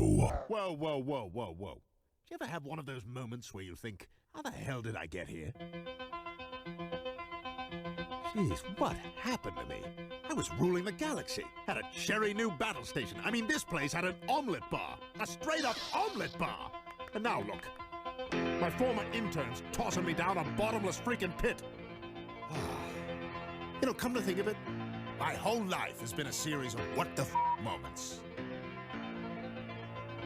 That was my out.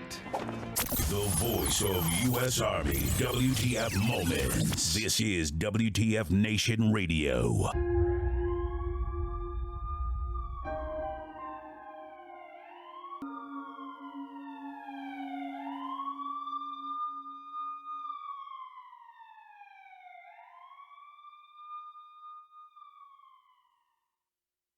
Hello, darkness, my old friend.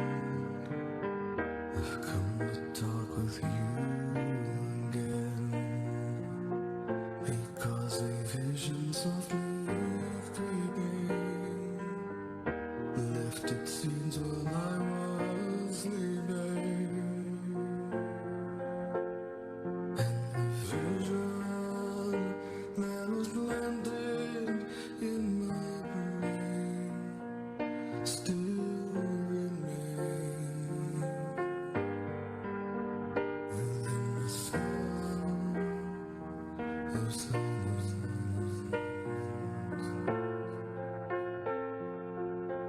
In restless dreams I walked alone, narrow streets of cobblestone, neath the halo I turn my collar to the cold and dark, and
silence,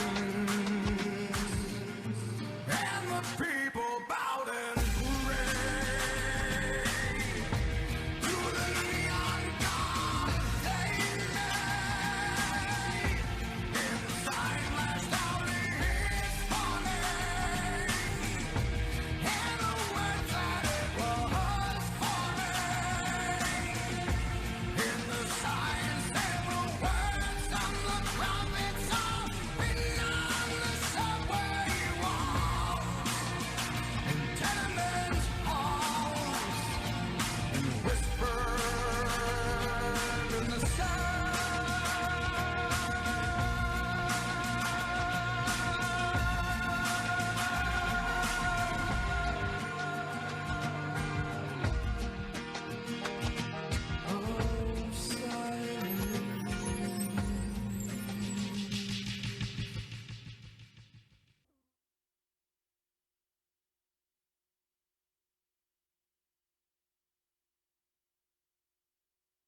The voice of U.S. Army, WTF Moments. This is WTF Nation Radio. Good evening, boys and girls. This is Tim Kennedy. I'm a Special Forces sniper, a Ranger qualified Green Beret, a UFC fighter. Please listen to us and the shenanigans that we're going to say. We will insult you. There will be racial slurs. We will be sexist. We will offend you. But there will be magic, and a unicorn will be raped. So enjoy the show. Thank you for listening on WTF Nation Radio.